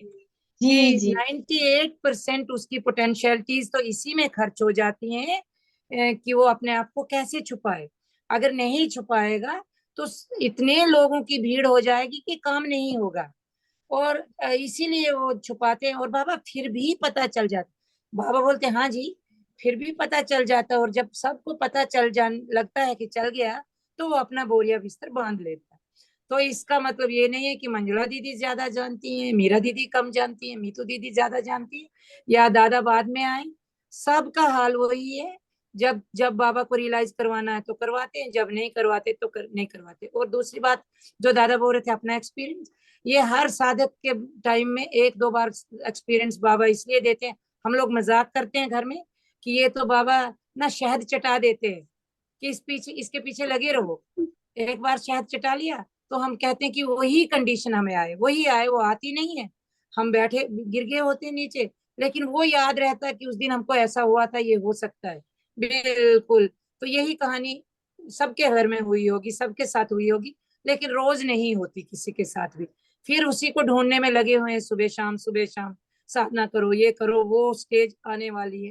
तो ये चीजें हैं कि वो उनको रियलाइज करने के लिए ना तो फिजिकल बॉडी चाहिए, और ना ही कोई एक एक इंसान ज्यादा रियलाइज करता। हाँ, एक एक इंटरेस्ट ज्यादा होगा, एक की बुद्धि थोड़ी सी चित्त से ज्यादा होगी कि वो ज्यादा समझने की कोशिश करता होगा। बाकी कुछ नहीं। जब तक उनकी ग्रेस और कृपा नहीं आएगी, कोई उनको नहीं समझ पाता। Thank you. दादा सॉरी, सुप्रिया दीदी, मैं भी इन हो रही हूँ। मैं अब मेरा बताऊं, खत्म है। एक्चुअली सेम मैं भल्ला दादा जो बोले ना, जो एक्सपीरियंस किए, एक्चुअली दादा क्या होता है कि हम लोगों को दीक्षा तो मिल गया था।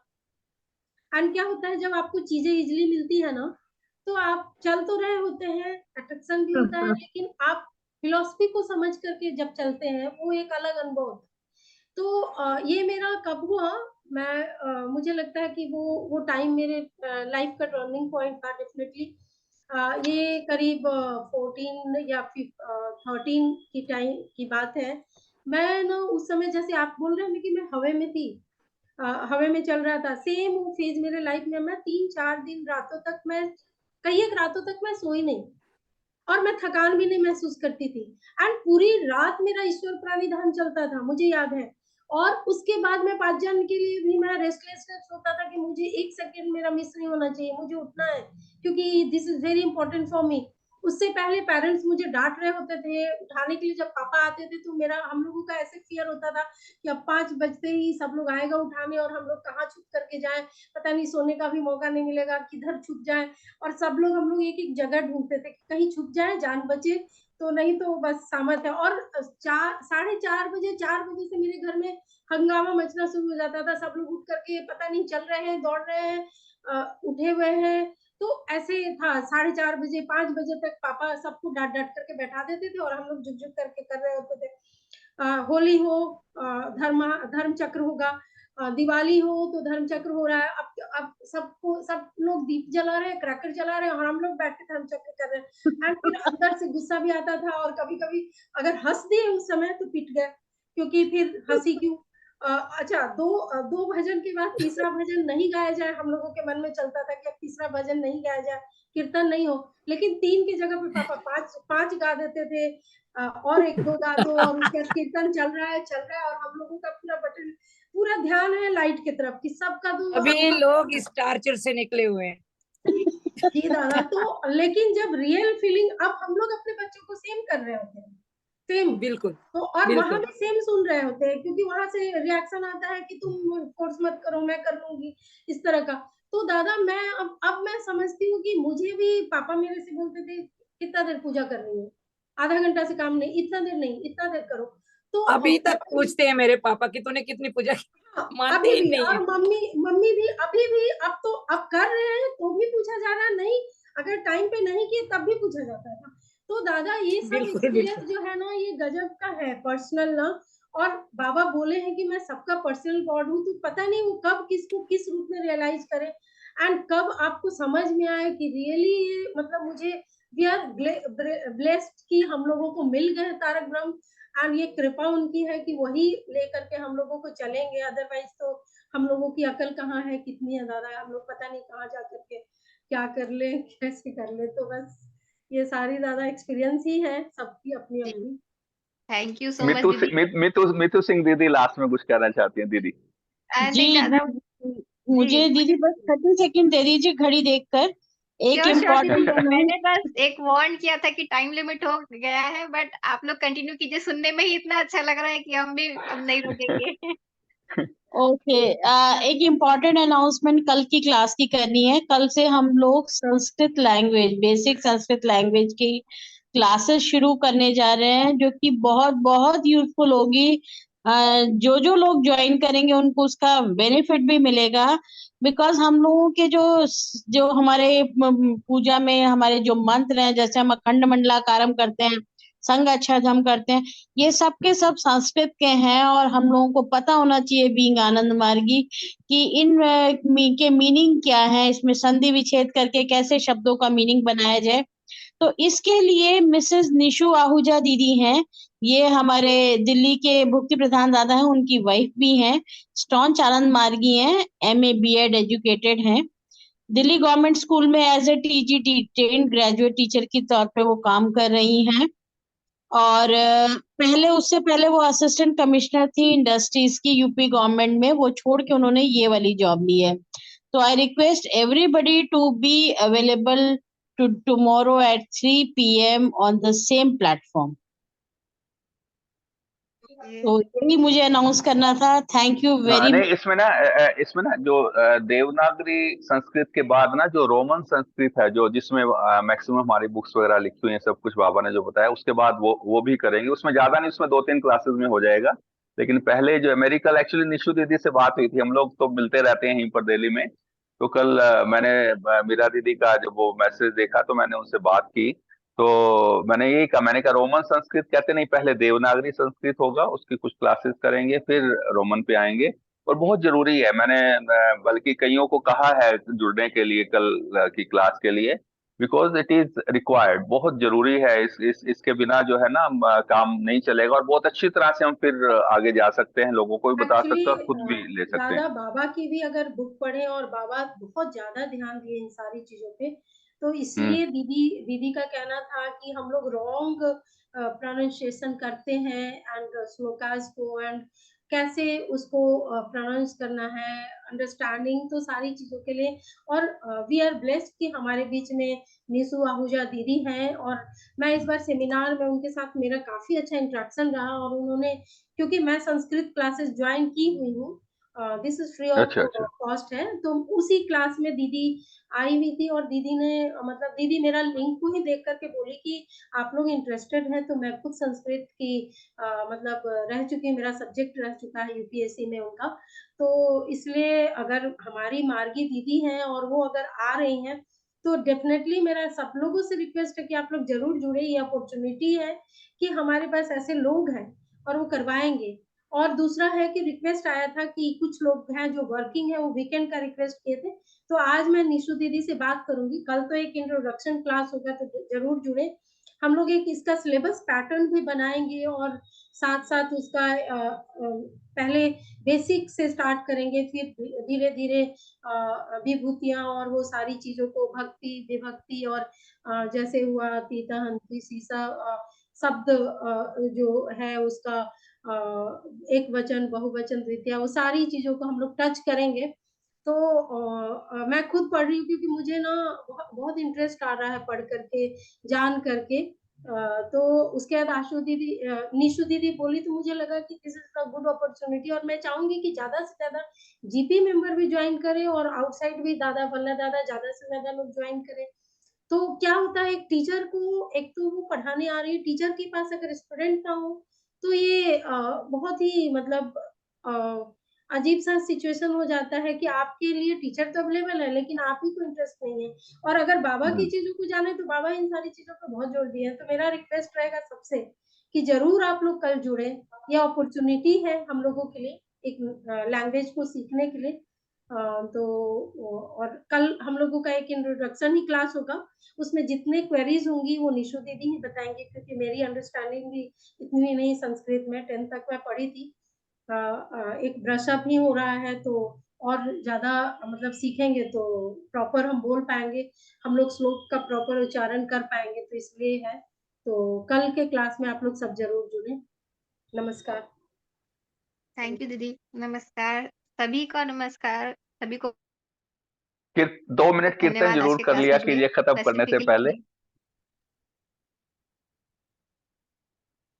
सुप्रिया दीदी, जी आप कीर्तन आप बहुत अच्छा दो, करती हैं। 2 मिनट के लिए, क्योंकि जब भी फिनिश करें ना, दिस इज माय रिक्वेस्ट कि 2 मिनट कीर्तन जी जरूर कीजिए जी खत्म जी करने से पहले, ठीक जी है। जी। परमपिता बाबा की जय। जय। बाबा नाम केवलम, बाबा नाम केवलम, बाबा नाम केवलम, बाबा नाम केवलम, बाबा नाम केवलम, बाबा नाम केवलम, बाबानं केवलं, बाबानं केवलं, बाबानं केवलं, बाबानं केवलं, बाबानां केवलं, बाबानाम केवलं, बाबानां केवलं, बाबा नाम केवलम, बाबा नाम केवलम, बाबा नाम केवलम, बाबानं केवलं, बाबानं केवलं, बाबानं केवलं, बाबानं केवलं, बाबानां केवलं, बाबा नाम केवलं, बाबा नाम केवलं, बाबा नाम केवलं। परमपिता बाबा की जय। सभी को नमस्कार, धन्यवाद। नमस्कार।